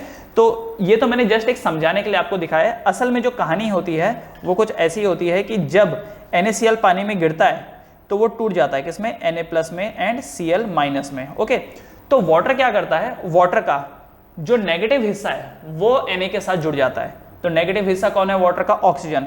तो this is oxygen, this is hydrogen, hydrogen. तो ये देखो ये इस वे में सोडियम प्लस को घेर लेते हैं ये, ठीक है। ये देखो ये इस वे में घेर लिया वाटर के मॉलिक्यूल ने, ऑलराइट। तो इसी को बोलते हैं हम लोग डिसॉल्विंग। तो सोडियम के चारों तरफ ऑक्सीजन के हिसाब से घुली हुई है। ऑक्सीजन मतलब ये जो वाटर है ना, वाटर ने सोडियम के अराउंड एक पाउच बना लिया है, पाउच। और ये जो Cl- है, Cl- के साथ क्या होता है, ये ऐसा होता है कि हाइड्रोजन की तरफ से ये जुड़े होते हैं, हाइड्रोजन की तरफ से ये जुड़े होते हैं। ये देखो हाइड्रोजन की तरफ से ये जुड़े हुए हैं, देख रहे हो फर्क क्या है। सोडियम को घेर रखा है ऑक्सीजन ने, वाटर के ऑक्सीजन ने सोडियम को घेर रखा है। बात समझ में आ रही है, ऑक्सीजन की तरफ से एक्चुअली वो घिरा हुआ है, जबकि क्लोरीन हाइड्रोजन की तरफ से घिरा हुआ है। क्योंकि ये चीज मैंने इसलिए बताई क्योंकि कई लोगों के दिमाग में ये आता है कि सर मुझे एक बात बताइए, जब हमने नमक को पानी में डाला तो Na+ और Cl- अलग हो गया। ओके सर, अब Na+ क्योंकि पॉजिटिव है, Cl- नेगेटिव है, तो वापस चिपक क्यों नहीं जाते, वापस वो चिपक क्यों नहीं जाते। वो चिपक इसलिए नहीं जाते क्योंकि जैसे ही Na+ और Cl- अलग होता है तुरंत पानी Na+ को भी घेर लेता है, तुरंत Cl- को भी घेर लेता है, उसके अराउंड एक पाउच बना लेता है। अब जब इन दोनों के अराउंड एक पाउच बनेगा तो क्या ये वापस चिपक पाएंगे, क्या ये वापस चिपक पाएंगे, नहीं चिपक पाएंगे। इसीलिए पानी में जाते ही Na+ अलग, Cl- अलग, दैट्स ऑल। अब सुनो एक और चीज, पानी में अगर नमक घुला हुआ है और मैं चाहता हूं कि नमक अलग करना, तो क्या करते हैं हम लोग उसके लिए, क्या करते हैं हम लोग उसके लिए, पानी को उड़ा देते हैं, एवोपोरेट कर देते हैं। तो जब पानी एवोपोरेट हो जाता है, सारा H2O चला गया, तो अब क्या बचा, Na+ बचा और Cl- बचा, क्या ये वापस चिपक जाएंगे, यस। तो ये वापस चिपक के अपने को NaCl दे देता है। तो ये जो भी कहानी कथा मैंने बताई ये सिर्फ इसलिए बताई ताकि आपको ये समझ में आए कि polar solvent, non polar solvent, polar solute, non polar solute, ये आपस में कैसे रिएक्ट करते हैं। तो like dissolve like, polar polar में डिसॉल्व होता है and non polar non polar में डिसॉल्व होता है। कैसे डिसॉल्व होता है ये पूरी कहानी कथा मैं अभी आपको बता चुका हूं, क्लियर। चलिए उसके बाद फिर आगे बढ़ते हैं। Next is molecular solid. Molecular solid किससे बने हुए, made of molecule. Ionic solid किससे बने हुए थे, आयन से। मॉलिक्यूलर सॉलिड किससे बने हुए, मेड ऑफ मॉलिक्यूल। अब ये देखो ये जो मॉलिक्यूलर सॉलिड होते हैं ना, ये 3 कैटेगरी के होते हैं। सबसे पहला जो बने हैं नॉन पोलर मॉलिक्यूल से, दूसरा जो बने होंगे पोलर मॉलिक्यूल से, एंड एक तीसरा है जो हाइड्रोजन बॉन्डेड से जुड़े होंगे। तो एक एक करके देखेंगे। ये पहली कैटेगरी है मॉलिक्यूलर सॉलिड की, क्या, non polar molecules, non polar molecule से ये बने होते हैं। तो लिखा ही है कि they are made by non polar molecule, they are made by non polar molecule. उनके बीच में वीक डिस्पर्शन फोर्स होता है, ये लंडन फोर्स होता है। अब मुझे बताओ कि अगर दो ऐसे मॉलिक्यूल हैं जो नॉन पोलर हैं, पोल ही नहीं है, तो उनके बीच में जो फोर्स ऑफ अट्रैक्शन रहेगा वो कैसा रहेगा, बहुत कमजोर टाइप का रहेगा। अब ये देखिए, मान लीजिए ये एक मोबाइल है और ये पेन है, ये दोनों ही नॉन पोलर है, ये दोनों ही नॉन पोलर है। क्योंकि ये दोनों नॉन पोलर हैं तो इन दोनों के बीच में फोर्स ऑफ अट्रैक्शन क्या है, कुछ भी नहीं है, या ये बोलूं कि बहुत कमजोर है, कुछ भी नहीं से अच्छा है, बहुत ही कमजोर फोर्स ऑफ अट्रैक्शन है। और इसी कमजोर फोर्स ऑफ अट्रैक्शन को हम लोग बोलते हैं डिस्पर्शन फोर्स या फिर London force. This is known as dispersion force या लंडन फोर्स। पहले तो ये नॉन पोलर है, नॉन पोलर है, पोल्स ही नहीं है, तो इनके बीच में फोर्स ऑफ अट्रैक्शन क्या रहेगा, लगभग ना के बराबर। आप ऐसे समझ के चलो कि दो मैग्नेट है, क्या दो मैग्नेट के बीच में फोर्स ऑफ अट्रैक्शन रहता है, काफी स्ट्रांग रहता है। दो मैग्नेट के बीच में force of attraction is much more stronger, क्योंकि वो दोनों पोलर है। इसलिए दो लकड़ी के टुकड़े हैं, अगर लकड़ी के टुकड़े उनको ऐसा चिपका दो, क्या वो चिपकेंगे, नहीं, क्योंकि वो नॉन पोलर है। इसलिए उनके बीच में कुछ खास ऐसे स्ट्रांग फोर्स नहीं है। इसलिए कहा जाता है कि weak dispersion force, therefore they are known as, मतलब उनके बीच में क्या होता है, weak dispersion force. They are usually gases और लिक्विड एट रूम टेम्परेचर। अब मानी बात है, फोर्स ऑफ अट्रैक्शन रहेगा नहीं तो थोड़ा सा कोई एनर्जी दे देगा, ये चला गया उधर, वो चला गया उधर, तो इसी वजह से तो गैसेस फॉर्म में एग्जिस्ट करेंगे। और ज्यादा हुआ, लो टेम्परेचर कर दिया, तो हो सकता है कि ये इसमें लिक्विड फॉर्म में एग्जिस्ट करें। ठीक है, सारा सिलसिला देखो कैसा शुरू हो रहा है, फोर्स ऑफ अट्रैक्शन ही नहीं है, फोर्स ऑफ अट्रैक्शन ही नहीं है, फोर्स ऑफ अट्रैक्शन ही नहीं है, तो बस गैसेस और लिक्विड फॉर्म में एग्जिस्ट करेंगे। Low melting point and boiling point, melting point boiling point high उनका होता है जिनको अलग करना मुश्किल है, ये तो पहले इनके बीच में फोर्स ऑफ अट्रैक्शन नहीं है, थोड़ा सा किसी ने गर्मी दे दी बस हो गया अलग, तो इसीलिए इनका मेल्टिंग पॉइंट बॉइलिंग पॉइंट काफी कम होता है। They are bad conductor of electricity, why? Good conductor of electricity के लिए फ्री इलेक्ट्रॉन होने चाहिए, फ्री आयंस होने चाहिए, ना तो इनके पास फ्री इलेक्ट्रॉन है ना फ्री आयंस है। फ्री आयन कब बनता है? जब वो क्रिस्टल आयोनिक हो, जैसे NaCl आयनिक क्रिस्टल है, Na प्लस अलग हो गया, Cl- अलग हो गया, वो आयनिक क्रिस्टल था, तब जाकर के क्या बनना था उसने, आयनिक कंपाउंड उसने बनाना था। Ionic compound I mean to say कि आयंस बनाना था पानी में, एक्वा सॉल्यूशन में। ये मॉलिक्यूलर है, ये मॉलिक्यूलर है, ये तो आयंस भी नहीं बना रहे और ना ही इनके पास फ्री इलेक्ट्रॉन है, therefore they are bad conductor of electricity. इसका एग्जांपल जैसे देखो क्या हो गया, iodine, S8P4 CO2 CH4 CCl4, these are the example of the molecular solid of non polar nature, non polar nature. ठीक है, दूसरा पोलर मॉलिक्यूल। सी एक बार मैं यहां पर बता देता हूं आपको कि ये जो आप पढ़ रहे हैं ना मॉलिक्यूलर सॉलिड, ये जो आप पढ़ रहे हैं मॉलिक्यूलर सॉलिड, ये तीन तरीके के हैं, तीन तरीके के हैं मॉलिक्यूलर सॉलिड। पहला वाला है पोलर, दूसरा वाला था, अच्छा इससे पहले जो पढ़ा था हम लोगों ने वो नॉन पोलर पढ़ा था ना, दूसरा है यहाँ पर पोलर और तीसरा है hydrogen bonded, hydrogen bonded solid. कौन से वाले? Molecular solid. ठीक है, तो नॉन पोलर वाला देख चुके हैं। दूसरा अभी पोलर वाला, पोलर वाला तो पोलर वाले वो हैं जिनमें डिफरेंस इन इलेक्ट्रोनेगेटिविटी है, जिनमें डिफरेंस इन इलेक्ट्रोनेगेटिविटी है वो है, मतलब जैसे देखो एग्जांपल के लिए HCl दिया हुआ है, तो ये हाइड्रोजन है एंड ये क्लोरीन है, तो क्या इन दोनों में इलेक्ट्रोनेगेटिविटी का अच्छा खासा डिफरेंस है? यस, इसीलिए क्लोरीन क्या करता है, हाइड्रोजन के इलेक्ट्रॉनों को अपनी तरफ खींच लेता है, जिसकी वजह से chlorine partial negative charge and hydrogen partial positive charge. तो ये जो मॉलिक्यूल है ये कैसा मॉलिक्यूल बन गया? पोलर। तो इस मॉलिक्यूल का एक साइड होगा पार्शियल पॉजिटिव, एक साइड होगा पार्शियल नेगेटिव, तो ये पोलर मॉलिक्यूल है। अच्छा, अब आप एक पोलर मॉलिक्यूल को नोटिस करें अगर आप, तो पोलर मॉलिक्यूल क्या दूसरे मॉलिक्यूल के साथ इनका फोर्स ऑफ अट्रैक्शन अच्छा होगा? यस, अच्छा होगा, एटलीस्ट नॉन पोलर से तो ज्यादा ही होगा, नॉन पोलर से तो ज्यादा ही होगा।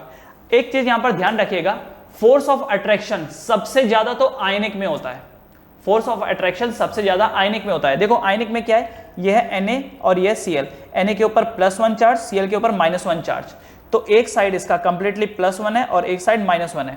लेकिन अगर यही आप HCl का देखोगे तो Cl के ऊपर थोड़ा नेगेटिव एंड हाइड्रोजन के ऊपर थोड़ा पॉजिटिव, तो यार थोड़ा नेगेटिव थोड़ा पॉजिटिव ऑब्वियसली 1 से कम ही है ना, थोड़ा पॉजिटिव थोड़ा नेगेटिव ये 1 से कम ही है, तो जो फोर्स ऑफ अट्रैक्शन आयनिक में रहेगा उससे काफी कम पोलर में रहेगा, लेकिन पोलर में एटलीस्ट रहेगा, क्योंकि नॉन पोलर में तो वो भी नहीं था।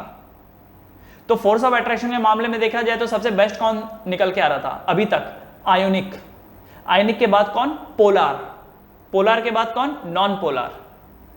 ठीक है, अभी तक जो हम लोगों ने पढ़ा, अभी जो आगे आगे पढ़ेंगे तो हो सकता है बीच में और चीजें एड अप हो जाए।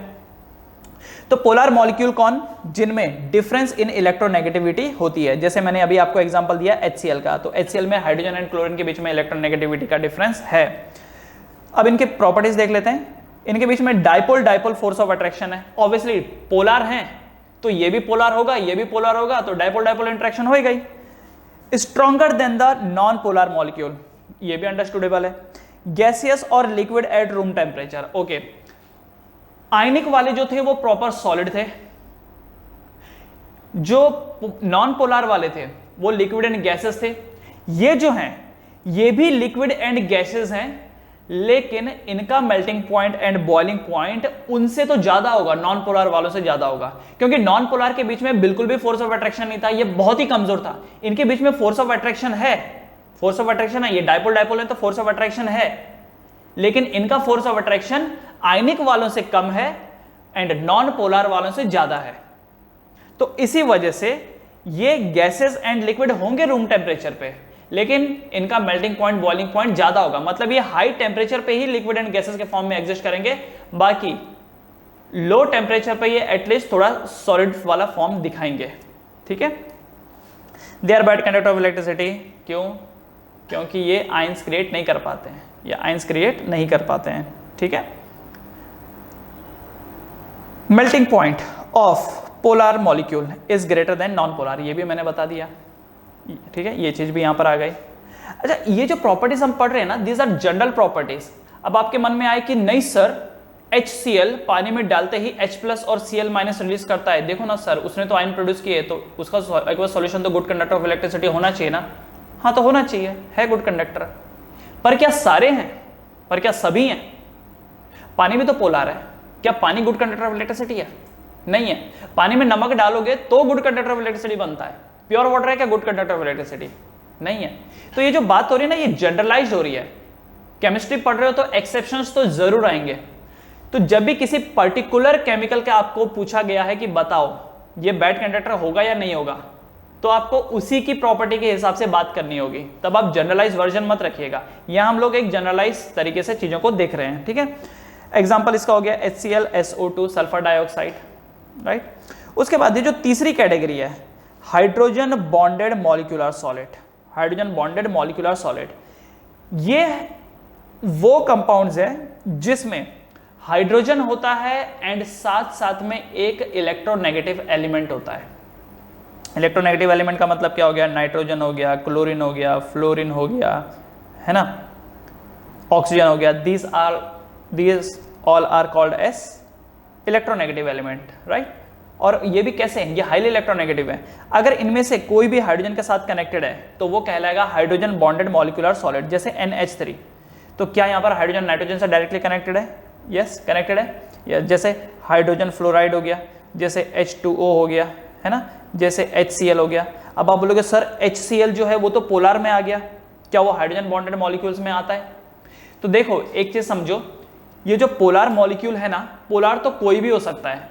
पोलार के लिए जरूरत नहीं है कि वहां पर हाइड्रोजन होना चाहिए, वहां पर इलेक्ट्रोनेगेटिव होना चाहिए। वहां पर बस इतना देखना है कि अगर डिफरेंस ऑफ इलेक्ट्रोनेगेटिविटी हाई है, अगर डिफरेंस ऑफ इलेक्ट्रोनेगेटिविटी हाई है तो वो पोलार मॉलिक्यूल की कैटेगरी में चले जाओगे, उसको डाल दोगे पोलार मॉलिक्यूल की कैटेगरी में। लेकिन अगर हाइड्रोजन है एंड साथ साथ में कोई हाईली इलेक्ट्रोनेगेटिव स्पीशीज मौजूद है, तो ऐसे में होता तो वो भी पोलार है, लेकिन वो पोलार से कहीं ज्यादा मजबूत बनकर आता है, इसलिए हम उसको हाइड्रोजन बॉन्डेड मॉलिक्यूलर सॉलिड की कैटेगरी में डालते हैं। क्योंकि यहां पर क्या होता है, इंटरमॉलिक्यूलर हाइड्रोजन बॉन्ड क्रिएट होता है। जैसे वाटर का मॉलिक्यूल पोलार है, वाटर का मॉलिक्यूल पोलार है, लेकिन वाटर हाइड्रोजन बॉन्डिंग भी करता है आपस में, वाटर हाइड्रोजन बॉन्डिंग भी करता है। तो वाटर को हम किस में डालें, पोलार में डालें या हाइड्रोजन बॉन्डिंग में? तो वाटर को हाइड्रोजन बॉन्डिंग में डालो, ठीक है। एक तर्क तो यह है कि वाटर जो है वो पोलार है, तो पोलार में डालें, तो पोलार में डालेंगे तो पोलार की प्रॉपर्टी दिखाएगा वो, कोई प्रॉब्लम नहीं है। लेकिन वाटर क्योंकि इंटरमॉलिक्यूलर हाइड्रोजन बॉन्डिंग भी करता है, मतलब एक वाटर का मॉलिक्यूल दूसरे वाटर के मॉलिक्यूल के साथ हाइड्रोजन बॉन्डिंग दिखाता है, इस वजह से आप इसको उस ग्रुप में ना डाल करके हाइड्रोजन बॉन्डेड मॉलिक्यूलर सॉलिड की कैटेगरी में डालोगे, हाइड्रोजन बॉन्डेड मॉलिक्यूलर सॉलिड की कैटेगरी में डालोगे, क्योंकि हाइड्रोजन बॉन्डेड मॉलिक्यूलर सॉलिड जो है वो पोलार मॉलिक्यूलर सॉलिड से ज्यादा बेटर है as comparative to the force of attraction. क्या हर एक पोलार मॉलिक्यूल हाइड्रोजन बॉन्ड बना सकता है? क्या हर एक पोलार मॉलिक्यूल हाइड्रोजन बॉन्डिंग बना सकता है? नहीं बना सकता।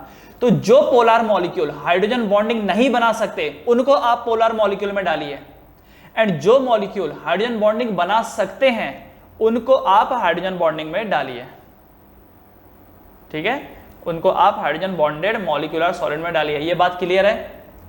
पोलार की दो कैटेगरी बनेगी, एक वो कैटेगरी बनेगी, चलो मैं यहां पर लिख ही देता हूं, इसको मिटा देता हूं मैं, कि ये जो पोलार है यहां पर पोलार की दो कैटेगरीज हैं। एक कैटेगरी वो है जो हाइड्रोजन बॉन्ड नहीं बनाते, एक वो है जो हाइड्रोजन बॉन्ड बनाते हैं। तो हाइड्रोजन बॉन्ड जो नहीं बनाते उन्हें आप डालेंगे पोलार मॉलिक्यूल की कैटेगरी में, पोलार मॉलिक्यूल की कैटेगरी में, और जो हाइड्रोजन बॉन्ड बनाते हैं उसे आप डालेंगे हाइड्रोजन बॉन्डेड मॉलिक्यूलर सॉलिड में, हाइड्रोजन बॉन्डेड मॉलिक्यूलर सॉलिड में। आई होप सो अब आपको चीजें क्लियर हो गई होंगी कि पोलार तो दोनों ही है, लेकिन जो हाइड्रोजन बॉन्डिंग बना पाया उसे ही आप हाइड्रोजन बॉन्डेड मॉलिक्यूलर सॉलिड में डालेंगे। नाउ अब इसकी प्रॉपर्टी देख लेते हैं। The force is stronger than the others in hydrogen bonding. इनके बीच में जो फोर्स है वो बाकियों से ज्यादा स्ट्रॉन्ग है, ठीक है। दे आर वोलेटाइल लिक्विड और सॉफ्ट सॉलिड। सॉफ्ट सॉलिड है ये, मतलब कम से कम चलो अब ये सॉलिड तक तो आया। दूसरा वोलेटाइल लिक्विड, वोलेटाइल का मतलब उड़ जाते हैं, अगर आप थोड़ी सी गर्मी देंगे तो ये उड़ जाएंगे। जैसे perfume, perfume is a volatile liquid, जैसे आपने बॉडी में मारा वो उड़ गया, ठीक है ना। तो ये जो है एक तो सॉफ्ट सॉलिड हो सकते हैं या फिर वोलेटाइल लिक्विड हो सकते हैं। They are bad conductor of electricity, again ये जनरलाइज्ड वर्जन है, हो सकता है कुछ ऐसे हों जो गुड कंडक्टर ऑफ इलेक्ट्रिसिटी हो, तो इंडिविजुअली की बात अलग है, हम जनरली पढ़ रहे हैं कि they are bad conductor of electricity, क्योंकि जो फ्री इलेक्ट्रॉन क्रिएट कर सके या फ्री आयन क्रिएट कर सके वही गुड कंडक्टर ऑफ इलेक्ट्रिसिटी होते हैं। तो जिसकी भी आपको बात की गई है, क्या वो फ्री इलेक्ट्रॉन या फ्री आयन क्रिएट कर रहा है, देखिए चेक करिए, अगर कर रहा है तो yes it will be good conductor of electricity, और अगर नहीं कर रहा है तो नहीं होगा। Melting point and boiling point I higher than the other two, बाकियों से ज्यादा ही melting point and boiling point रहेगा, क्योंकि सबसे ज्यादा स्ट्रॉन्ग फोर्स ऑफ अट्रैक्शन किसमें, हाइड्रोजन बॉन्डिंग में, उससे कम किसमें, पोलर वाले में, और उससे भी कम नॉन पोलर वाले में। ओके, एग्जांपल इसका starch, sugar, water, dry ice, dry cold मतलब सॉलिड CO2 को बोला गया है। तो ये था सेकंड कैटेगरी, कौन सी, मॉलिक्यूलर सॉलिड वाली कैटेगरी, ठीक। तो ये याद रखिएगा, हाइड्रोजन प्लस इलेक्ट्रोनेगेटिव एलिमेंट। उसके बाद आगे बढ़ते हैं, नेक्स्ट इज कोवलेंट सॉलिड और नेटवर्क सॉलिड, कोवलेंट सॉलिड और नेटवर्क सॉलिड। अब देखो ये क्या चीज है, covalent solid, obviously covalent bond होगी इन बिटवीन, ठीक है, इनके बीच में क्या है, कोवलेंट बॉन्ड है between the atom. Covalent bond कब बनता है, शेयरिंग से, शेयरिंग ऑफ इलेक्ट्रॉन, ठीक है। जैसे डायमंड, डायमंड का स्ट्रक्चर कभी आपने देखा है, ये देखिए ये कार्बन है, ये दूसरे कार्बन से जुड़ा है, ये तीसरे, चौथे, ये पांचवे से, फिर ये फर्दर दूसरे कार्बन, तीसरा कार्बन, चौथा कार्बन, पांचवा, फिर ये वाला देखो ये फर्दर, एक कार्बन, दो कार्बन, तीन कार्बन। तो इस तरीके से ये अपना जो स्ट्रक्चर है ये बना के तैयार कर रहे हैं, ठीक है ना। तो this is called as covalent solid. पहला तो इनके बीच में कोवलेंट बॉन्ड है, इसलिए कोवलेंट सॉलिड, क्योंकि शेयर ऑफ इलेक्ट्रॉन हो रहा है, कार्बन दूसरे कार्बन के साथ इलेक्ट्रॉन शेयर कर रहा है, इसीलिए कोवलेंट सॉलिड। इनको नेटवर्क सॉलिड भी कहा गया है, क्यों, क्योंकि शेयर करते करते करते करते इन्होंने बहुत बड़ा नेटवर्क बना लिया। भाई जरा देखो डायमंड को, देखो एक कार्बन दूसरे से कनेक्टेड है, दूसरा तीसरे से, तीसरे चौथा, चौथा पांचवा, और इस तरीके से पूरा 3D स्ट्रक्चर इन्होंने बना रखा है, पूरा 3D स्ट्रक्चर इन्होंने बना रखा है, देख रहे हो, इसलिए इनको नेटवर्क सॉलिड भी बोला गया है। एक एग्जांपल देखो, carbon dioxide, C double bond O, C double bond O, क्या कार्बन डाइऑक्साइड में कोवलेंट बॉन्डिंग है, क्या कार्बन डाइऑक्साइड में कोवलेंट बॉन्डिंग है, यस कोवलेंट बॉन्डिंग है यहां पर क्या हम इसको कोवलेंट सॉलिड के अंडर में डाल सकते हैं, नहीं डाल सकते। क्यों नहीं डाल सकते, क्या एक CO2 दूसरे CO2 के साथ कनेक्टेड है बाय किसी बॉन्ड, क्या एक CO2 दूसरे CO2 के साथ कनेक्टेड है, दूसरे तीसरे CO2 के साथ कनेक्टेड है, तीसरे चौथे के साथ कनेक्टेड है, नहीं। तो CO2 के अंदर ही अंदर कोवलेंट बॉन्ड तो है, बट आप इसको इस कैटेगरी में नहीं डाल सकते हो, क्योंकि यहां पर नेटवर्क बनना भी जरूरी है कि एक CO2 अगर दूसरे के साथ कनेक्टेड होता, दूसरा तीसरे के साथ होता, तीसरे चौथे के साथ होता, सच दैट कि जो इसका स्ट्रक्चर है वो पूरा 3D में बिखरा पड़ा होता, तो हम बोल सकते थे कि हाँ भाई ये कोवलेंट सॉलिड है। तो कोवलेंट बॉन्ड होना चाहिए प्लस एक दूसरे के साथ कनेक्ट होकर के बड़ा नेटवर्क बनाना चाहिए, तभी हम उसको कोवलेंट सॉलिड और नेटवर्क सॉलिड की कैटेगरी में डालेंगे। तो फिर हम कार्बन डाइऑक्साइड को किस में डालें, कार्बन डाइऑक्साइड को हम किस में डालें, कार्बन डाइऑक्साइड में कोवलेंट बॉन्ड तो है, और आप कहते हो कि इसमें मत डालो, तो किस में डालें, भाई इसको डालो मॉलिक्यूलर सॉलिड में, और वो भी मॉलिक्यूलर सॉलिड में भी कौन, नॉन पोलर वाले में, ठीक है, इसको किस में डालोगे, नॉन पोलर वाले में। क्लियर है ये चीज। तो मॉलिक्यूलर वालों के अंदर भी कोवलेंट बॉन्ड ही होता है, और कोवलेंट सॉलिड के अंदर भी कोवलेंट बॉन्ड होता है, बट कोवलेंट सॉलिड में उसी को डालोगे जो नेटवर्क बनाएगा, एंड उसमें कौन बनाओगे, जो नेटवर्क नहीं बनाता है। एक सवाल और हो सकता है जो आपके मन में आ रहा हो कि सर हम तो पढ़ रहे हैं सॉलिड, और आपने दिया HCl का एग्जांपल, पिछले वाले में दिया HCl, यहां दे रहे हैं आप कार्बन डाइऑक्साइड का, हम पढ़ रहे सॉलिड हैं, कार्बन डाइऑक्साइड तो गैस है, तो हम यहां पर क्यों पढ़ रहे हैं। देखो एक चीज, यहां पर हम लोग इसलिए पढ़ रहे हैं क्योंकि अगर आप कार्बन डाइऑक्साइड को जरूरत से ज्यादा ठंडा कर दें तो क्या ये भी सॉलिड फॉर्म ले लेगा, क्या ये भी सॉलिड फॉर्म ले लेगा, ये भी सॉलिड स्टेट में आ जाएगा, राइट। देखो कोई भी चीज सॉलिड है, लिक्विड है, गैस है, ये किस बात पे डिपेंड कर रही है, उनके अंदर एनर्जी कितनी है और इंटरमॉलिक्यूलर फोर्स कितना है। अब इंटरमॉलिक्यूलर फोर्स तो चलो हम नहीं बदल सकते, लेकिन क्या हम लोग एनर्जी तो बदल सकते हैं ना। तो अगर कार्बन डाइऑक्साइड जो कि गैसेस फॉर्म में है, अगर मैं उसको ठंडा कर दूं तो क्या वो लिक्विड फॉर्म में आ जाएगा, उसको और ठंडा कर दूं तो क्या वो सॉलिड फॉर्म में आ जाएगा। तो हम यहां पर जो भी एग्जांपल ले रहे हैं, जो रूम टेम्परेचर पे लिक्विड हो सकता है, गैस हो सकता है, तो हम यहां पर उनको एज अ सॉलिड मान के चल रहे हैं। जब उनका टेम्परेचर कम किया गया रहेगा तब की बात कर रहे हैं हम लोग, उनके गैसेस या लिक्विड फॉर्म की बात नहीं कर रहे हैं। हम तब की बात कर रहे हैं जब वो सॉलिड फॉर्म में एग्जिस्ट करते थे। ऑब्वियसली कब करते थे वो, जब टेम्परेचर कम रहा होगा, ठीक है, राइट। तो कोवेलेंट सॉलिड या फिर network solid, they have covalent bond between them, they form large molecule. Large molecule, diamond कितना बड़ा मॉलिक्यूल है, ग्रेफाइट कितना बड़ा मॉलिक्यूल है, राइट। सिलिकॉन का देख लो, सिलिकॉन कितना बड़ा मॉलिक्यूल वो बनाता है। They are hard and brittle. भाई डायमंड हार्ड होता है, ग्रेफाइट हार्ड होता है, देखा ही है, ये तो सामने सामने आप लोगों ने देखा है, राइट। डायमंड तो इस लेवल का हार्ड है कि ड्रिलिंग में उसका इस्तेमाल किया जाता है। सी, जो ऑयल रिफाइन करने वाली कंपनीज है, आई मीन ऑयल एक्सट्रैक्ट करने वाली कंपनी जो जमीन से तेल निकालती है, वो क्या करते हैं, ड्रिलर लेते हैं, ड्रिलर से जमीन के अंदर ऐसा ड्रिल करते हैं।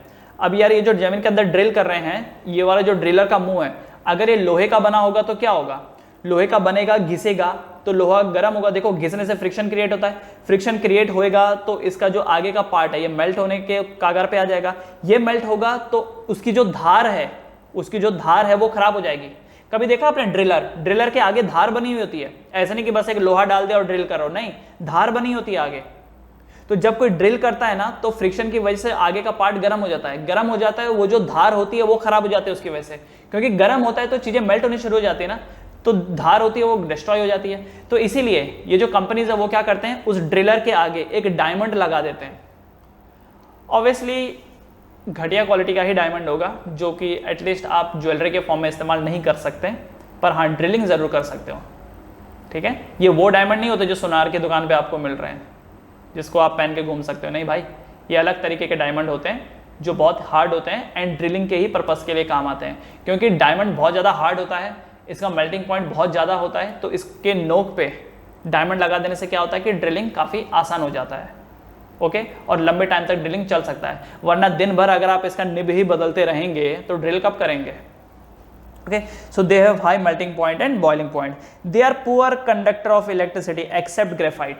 ग्रेफाइट को छोड़ करके ये बाकी जितने भी हैं ये बैड कंडक्टर ऑफ इलेक्ट्रिसिटी हैं। तो ग्रेफाइट में ऐसा क्या है कि graphite is a good conductor of electricity. जरा देखो, ग्रेफाइट का जो मॉलिक्यूल होता है ना वो ऐसा होता है, हेक्सागोनल शेप बनाता है, ठीक है। रुकिए, ये जो इसका मॉलिक्यूल है ये हेक्सागोनल शेप बनाता है। सी, ये एक हेक्सागोन, मधुमक्खी का छत्ता देखा आपने, उसी के जैसा, ठीक है। ये देखिए, एक चलो, तो ये मैंने कुछ बना दिया। अब आप इसमें नोट करो कि जितने भी कॉर्नर है वहां पर कार्बन है। सी, जैसे यहां पर कार्बन है, यहां पर कार्बन है, यहां पर हर एक पॉइंट पे कार्बन मौजूद है, ओके। अब आप मुझे बताइए कार्बन की वैलेंसी कितनी होती है, what is the valency of the carbon. क्या कार्बन की 4 वैलेंसी होती है? क्या कार्बन को 4 बॉन्ड बनाने पड़ते हैं? कार्बन को 4 बॉन्ड बनाने पड़ते हैं, यस। अब आप किसी एक कार्बन को यहां पर पकड़ लीजिए, लेट्स से कि मैं इसकी बात कर रहा हूं, मैं इसको पकड़ रहा हूं, ठीक है। इस वाले को देखो, इसका एक बॉन्ड यहां पर है, एक बॉन्ड यहां पर है और एक बॉन्ड यहां पर है, इसके 3 बॉन्ड है। और किसी भी कार्बन को अगर आप नोट करो तो सबके 3 ही बॉन्ड बन के आ रहे हैं। जबकि कार्बन के पास कितने इलेक्ट्रॉन होते हैं, याद करो जरा, कार्बन के पास 4 इलेक्ट्रॉन होते हैं, 1 2 3 4, 4 इलेक्ट्रॉन होते हैं। तो 4 इलेक्ट्रॉन से वो 4 बॉन्ड बना सकता है, बट यहां पर कितने बॉन्ड बन रहे हैं, 3 बॉन्ड। तो ये देखिए, ये वाला इलेक्ट्रॉन इस्तेमाल हो गया एक बॉन्ड के लिए, ये वाला इलेक्ट्रॉन एक बॉन्ड के लिए और ये वाला इलेक्ट्रॉन एक बॉन्ड के लिए। तो 3 इलेक्ट्रॉन 3 बॉन्ड बनाने के लिए तो यूज हो गए। अब ये चौथा वाला इलेक्ट्रॉन क्या करेगा, कहां बनाएगा ये, तो चौथा वाला इलेक्ट्रॉन फ्री हो जाता है। ये जो चौथा इलेक्ट्रॉन है इसने तो बॉन्ड नहीं बनाया, कार्बन के पास 4 इलेक्ट्रॉन है, 4 में से 3 ने बॉन्ड बना दिया। ये जो चौथा वाला बचा ये तो कहीं बॉन्ड बना ही नहीं रहा है, ये फ्री है, आवारा घूम रहा है इधर उधर। और इसी की वजह से ग्रेफाइट इलेक्ट्रिसिटी का अच्छा कंडक्टर बन जाता है, क्योंकि फ्री इलेक्ट्रॉन है ना, ठीक है। 4 इलेक्ट्रॉन में से 3 को तो बॉन्ड बनाने में इस्तेमाल कर दिया, एक बच गया ये, अब ये आराम से घूमता रहता है। इसीलिए graphite is a good conductor of electricity, ठीक है। तो इसका एग्जांपल जैसा SiO2 क्वार्ट्ज हो गया, ठीक है, SiC कार्बन ग्रेफाइट वाला, कार्बन डायमंड वाला, etcetera. So these are the example of covalent solid. एक आखिरी इसमें बचता है जिसे हम बोलते हैं मेटेलिक सॉलिड। एक next one is metallic solid. तो चलिए मेटेलिक सॉलिड देखते हैं। मेटेलिक सॉलिड बना होता है मेटल आयन, मेटेलिक सॉलिड बना होता है with metal ion plus free electron, metal ion plus free electron से, ठीक है। देखिए कैसे, सुनिए, ये यहां पर मैं एक मेटल लिया मैंने, लेट से ये कॉपर का है, तो ये देखिए ये copper copper copper copper copper copper. अब यहां पर मैंने 6 कॉपर दिखा रखे हैं। कॉपर क्या करता है, अपने आखिरी वाले इलेक्ट्रॉन को ऐसे छोड़ देता है कि जा तू घूमते रहे। तो ये देखो, ये पहला वाला इलेक्ट्रॉन, ये इसका इधर है, ये इसका इधर है, ये इसका इधर, इधर इधर 6 इलेक्ट्रॉन जो है वो रैंडमली इधर उधर इधर उधर घूम रहे हैं, ठीक है। ये जो 6 इलेक्ट्रॉन है, हर एक मेटल का एटम अपने आखिरी वाले इलेक्ट्रॉन को बाहर छोड़ देता है कि जा जा जा, जा घूम घूम ऐश कर, घूम रहा है घूम रहा है घूम रहा है घूम रहा है। जब तक तो रैंडमली घूम रहा है, they will not conduct electricity, लेकिन जब ये सारे एक ही डायरेक्शन में बहना शुरू कर देंगे, they will conduct electricity. Alright, ठीक है। तो अब यहां पर हुआ क्या कि क्योंकि हर एक कॉपर ने एक इलेक्ट्रॉन बाहर डाल दिया, तो क्या मैं ये बोल सकता हूं कि ये जितने भी हैं ये कॉपर 1+ हैं, क्या ये सारे के सारे कॉपर 1+ हो गए? क्या ये कॉपर 1+ हो गए? क्योंकि सबने अपना एक एक इलेक्ट्रॉन बाहर रिलीज कर दिया ना, सबने अपना एक एक इलेक्ट्रॉन बाहर रिलीज कर दिया। तो अब सवाल ये, चलिए मैं इलेक्ट्रॉन को मिटा देता हूं ये वाला। अब क्योंकि ये भी एक कॉपर का आयन है और ये भी एक कॉपर का आयन है, तो मुझे बताइए क्या 2 कॉपर के आयन आपस में जुड़े रह सकते हैं? क्या 2 कॉपर के आयन आपस में जुड़े रह सकते हैं? अरे जरा सोच के देखो कि ये कॉपर 1+ है, पॉजिटिव है, ये दूसरा कॉपर 1+ है, ये भी पॉजिटिव है, दोनों के दोनों पॉजिटिव हैं। क्या 2 पॉजिटिव चीजों के बीच में फोर्स ऑफ अट्रैक्शन हो सकता है? उनके बीच में तो रिपल्शन होता है, उनके बीच में तो रिपल्शन होता है। तो क्या हो गया कि ये कैसे ये दोनों आपस में जुड़े हैं? कौन सा बॉन्ड है? क्या यहां पर इलेक्ट्रॉन शेयर हो रहा है? नहीं। क्या यहां पर एक प्लस और एक नेगेटिव बन रहा है? नहीं। तो फिर एक्चुअली जो मेटल्स होते हैं वो एग्जिस्ट कैसे करते हैं? एक सवाल आ रहा होगा आपके मन में। आयनिक वाले में तो क्या हो गया कि एक प्लस है, एक माइनस, फिर एक प्लस, फिर एक माइनस, फिर एक प्लस, एक माइनस, तो सब आपस में इस तरीके से जुड़े हुए हैं और एक सॉलिड बना रहे हैं। मॉलिक्यूलर में तो चलो कोवेलेंट बॉन्डिंग है, नेटवर्क में कोवेलेंट बॉन्डिंग है प्लस नेटवर्किंग अलग है। मेटेलिक में ये कॉपर 1+, ये कॉपर 1+, फिर ये कॉपर 1+, फिर ये कॉपर 1+, इस तरीके से ऊपर भी कॉपर 1+, कॉपर 1+। तो सिर्फ ये कॉपर का ही नहीं, ये आयरन के साथ भी यही सीन है, ये टंगस्टन के साथ भी यही सीन है, सभी के साथ यही सीन है। तो ये कॉपर आपस में जुड़े कैसे हैं? 2 पॉजिटिव आयंस आपस में जुड़े कैसे हैं? इसकी वजह क्या है? इसकी वजह जो है वो ये है कि कोई तो है जो इनको चिपका के रखा है। अगर 2 पॉजिटिव आयन जिनको रिपेल करना चाहिए था, क्योंकि सेम चार्ज है, फिर भी रिपेल नहीं करे, तो मतलब कोई तो है जो इनको चिपका के रखा है। और जानते हो किसने इनको चिपका के रखा है? इन्हीं फ्री इलेक्ट्रॉन ने चिपका के रखा है उनको, इसी फ्री इलेक्ट्रॉन ने चिपका के रखा है। कैसे? देखो, ये अगर पॉजिटिव चार्ज हो, सुनो ध्यान से, ये अगर पॉजिटिव चार्ज हो और ये अगर पॉजिटिव चार्ज हो, तो ये इधर जाने की कोशिश करेगा और ये इधर, क्या ये दोनों रिपेल करेंगे? राइट। आपने क्या किया, बीच में एक इलेक्ट्रॉन डाल दिया, इलेक्ट्रॉन डाल दिया, तो जो पॉजिटिव पहले दूर जा रहे थे, अब क्या होगा कि ये जो पॉजिटिव है ये ड्यू टू अट्रैक्शन इसके पास इधर आएगा, ये पॉजिटिव ड्यू टू अट्रैक्शन इधर आएगा। तो जितना, तो देखिए यहां पर ये था फोर्स ऑफ रिपल्शन एंड ये है फोर्स ऑफ अट्रैक्शन। तो रिपल्शन एंड अट्रैक्शन जब बराबर होंगे तो ये एक दूसरे को कैंसिल आउट कर देंगे, ये दोनों एक दूसरे को कैंसिल आउट कर देंगे। सिमिलरली ये फोर्स ऑफ रिपल्शन, ये फोर्स ऑफ अट्रैक्शन, क्या ये दोनों के एक दूसरे को कैंसिल आउट कर देंगे? यस। इसीलिए इस इलेक्ट्रॉन की ही वजह से ये जो दोनों प्लस हैं ये आपस में जुड़े रहते हैं। मतलब ये नहीं है कि चिपके हुए हैं, बट क्लोज है। तो ये जो इलेक्ट्रॉन होता है ना, ये याद रखिए, ये जो फ्री इलेक्ट्रॉन होता है ये चिपकाने का काम करता है। किसका? फेविक्विक का काम करता है ये, ठीक है, फेविक्विक का काम करता है। ऑलराइट। तो अगर ये फ्री इलेक्ट्रॉन ना होता तो 2 मेटल के आयन कभी चिपक नहीं सकते थे, और इसी को बोलते हैं हम लोग metallic bonding. This is known as metallic bonding. तो जो इलेक्ट्रॉन है वो चिपकाने का काम कर रहा है, इलेक्ट्रॉन जो है वो यहां पर चिपकाने का काम कर रहा है। अब आपके मन में एक सवाल ये आएगा कि सर चिपकाने का काम कर रहा है, ये इलेक्ट्रॉन तो पार्टिकल है। भाई इलेक्ट्रॉन एक पार्टिकल भी है, इलेक्ट्रॉन एक वेव भी है, इलेक्ट्रॉन शो बोथ नेचर। तो जब जहां जिसकी जरूरत पड़ती है इलेक्ट्रॉन अपना वो अवतार दिखाता है। तो यहां पर इलेक्ट्रॉन अपना ऑब्वियसली एक टाइप का वेव नेचर दिखा रहा होगा। Wave nature in the sense मतलब यहां पर इलेक्ट्रॉन एक क्लाउड के जैसा एक्ट कर रहा है कि मैं तो एक बादल हूं, मैं तो कहीं भी हो सकता हूं, है ना। तो ये प्लस और बीच में उसने उसको चिपका के रखा है, ठीक है। और ये फिजिक्स में भी ये सवाल आया होगा, जब आपने इलेक्ट्रोस्टैटिक किया होगा तो फिजिक्स में भी ये सवाल आया होगा कि 2 पॉजिटिव चार्ज, बीच में ऐसा कौन सा चार्ज रखें कि ये दोनों चार्ज इक्विलिब्रियम में रहे। क्वेश्चन है कि ये दोनों, ये भी Q है ये भी Q है, तो बीच में कौन सा चार्ज रहेंगे, ये दोनों इक्विलिब्रियम में रहे, तो शायद आंसर आपका Q/4 आया होगा। फिजिक्स का क्वेश्चन है ये ना। ऑलराइट, ठीक है। तो ये जो है यहाँ पर जो बॉन्डिंग होती है this is known as metallic bonding. Metallic bonding को आने वाले चैप्टर्स में जब हम D block and F block elements करेंगे तो उसमें ये और डिटेल में आएगा मेटेलिक बॉन्डिंग, राइट। तो मेटेलिक बॉन्डिंग होता है बिटवीन मेटल आयन। एक्चुअली चिपकाने का काम इलेक्ट्रॉन करता है, लेकिन हम क्या बोल रहे हैं इसको कि ये मेटेलिक बॉन्डिंग है। They are good conductor of electricity, why? क्योंकि मेटल के पास होते हैं फ्री इलेक्ट्रॉन, मेटल के पास होते हैं free electron. They are highly ductile and malleable. Highly malleable and ductile का मतलब क्या है कि उनको मार मार के आप चपटा कर सकते हो, इनको पतली तारों में कन्वर्ट कर सकते हो, इसलिए बोला गया they are highly malleable and ductile. अच्छा, क्यों ये मैलिएबल एंड डक्टाइल होगा? जरा एक बात समझो, सी अगर ये वाला आयन, ये वाला आयन, ये सारे के सारे आयन है और ये सारे के सारे आयन आइडेंटिकल हैं और आपस में ये इलेक्ट्रॉन से जुड़े हुए हैं, आपस में ये इलेक्ट्रॉन से जुड़े हैं, पर्सनली किसी की कोई बॉन्डिंग नहीं है। तो जरा एक चीज यहां पर समझो, कि जब जोड़ना आपको उस फेविक्विक से ही है, इलेक्ट्रॉन नाम के फेविक्विक से ही जब आपको जोड़ना है, तो आप इसको ऐसा क्यों नहीं जोड़ देते हैं? ये लो, लंबाई में क्यों नहीं जोड़ देते हैं? ये लो, फिर एक और इलेक्ट्रॉन और फिर ये, तो क्या मैंने पतली तार बना दी? ये देखो, क्या ये एक तार बन करके तैयार हो गई? मुझे शीट बनाना है, शीट चपटा करके शीट बनाना है। शीट बनाने के लिए मैं क्या करूंगा? ये देखो, ये एक मैंने आयन लिया, फिर ये इलेक्ट्रॉन लिया, फिर मैंने यहाँ पर दूसरा आयन लिया, फिर दूसरा इलेक्ट्रॉन लिया, फिर मैंने यहाँ पर दूसरा आयन लिया, देख रहे हो यहाँ पर ये इलेक्ट्रॉन और ये यहाँ पर आयन। उसके बाद अगला इलेक्ट्रॉन मैंने ये लिया और फिर ये अगला आयन है, फिर उसके बाद ये इलेक्ट्रॉन है तो ये यहाँ पर आयन, एंड फिर यहाँ पर ये इलेक्ट्रॉन, फिर यहाँ पर ये इलेक्ट्रॉन एंड ये आयन, देख रहे हो क्या? तो इन दैट केस मैंने यहाँ पर एक शीट बन के तैयार कर दी, देख रहे हो क्या? एक शीट बना करके तैयार हो गई। ये देखो, क्या एक 2D फिगर हो गया?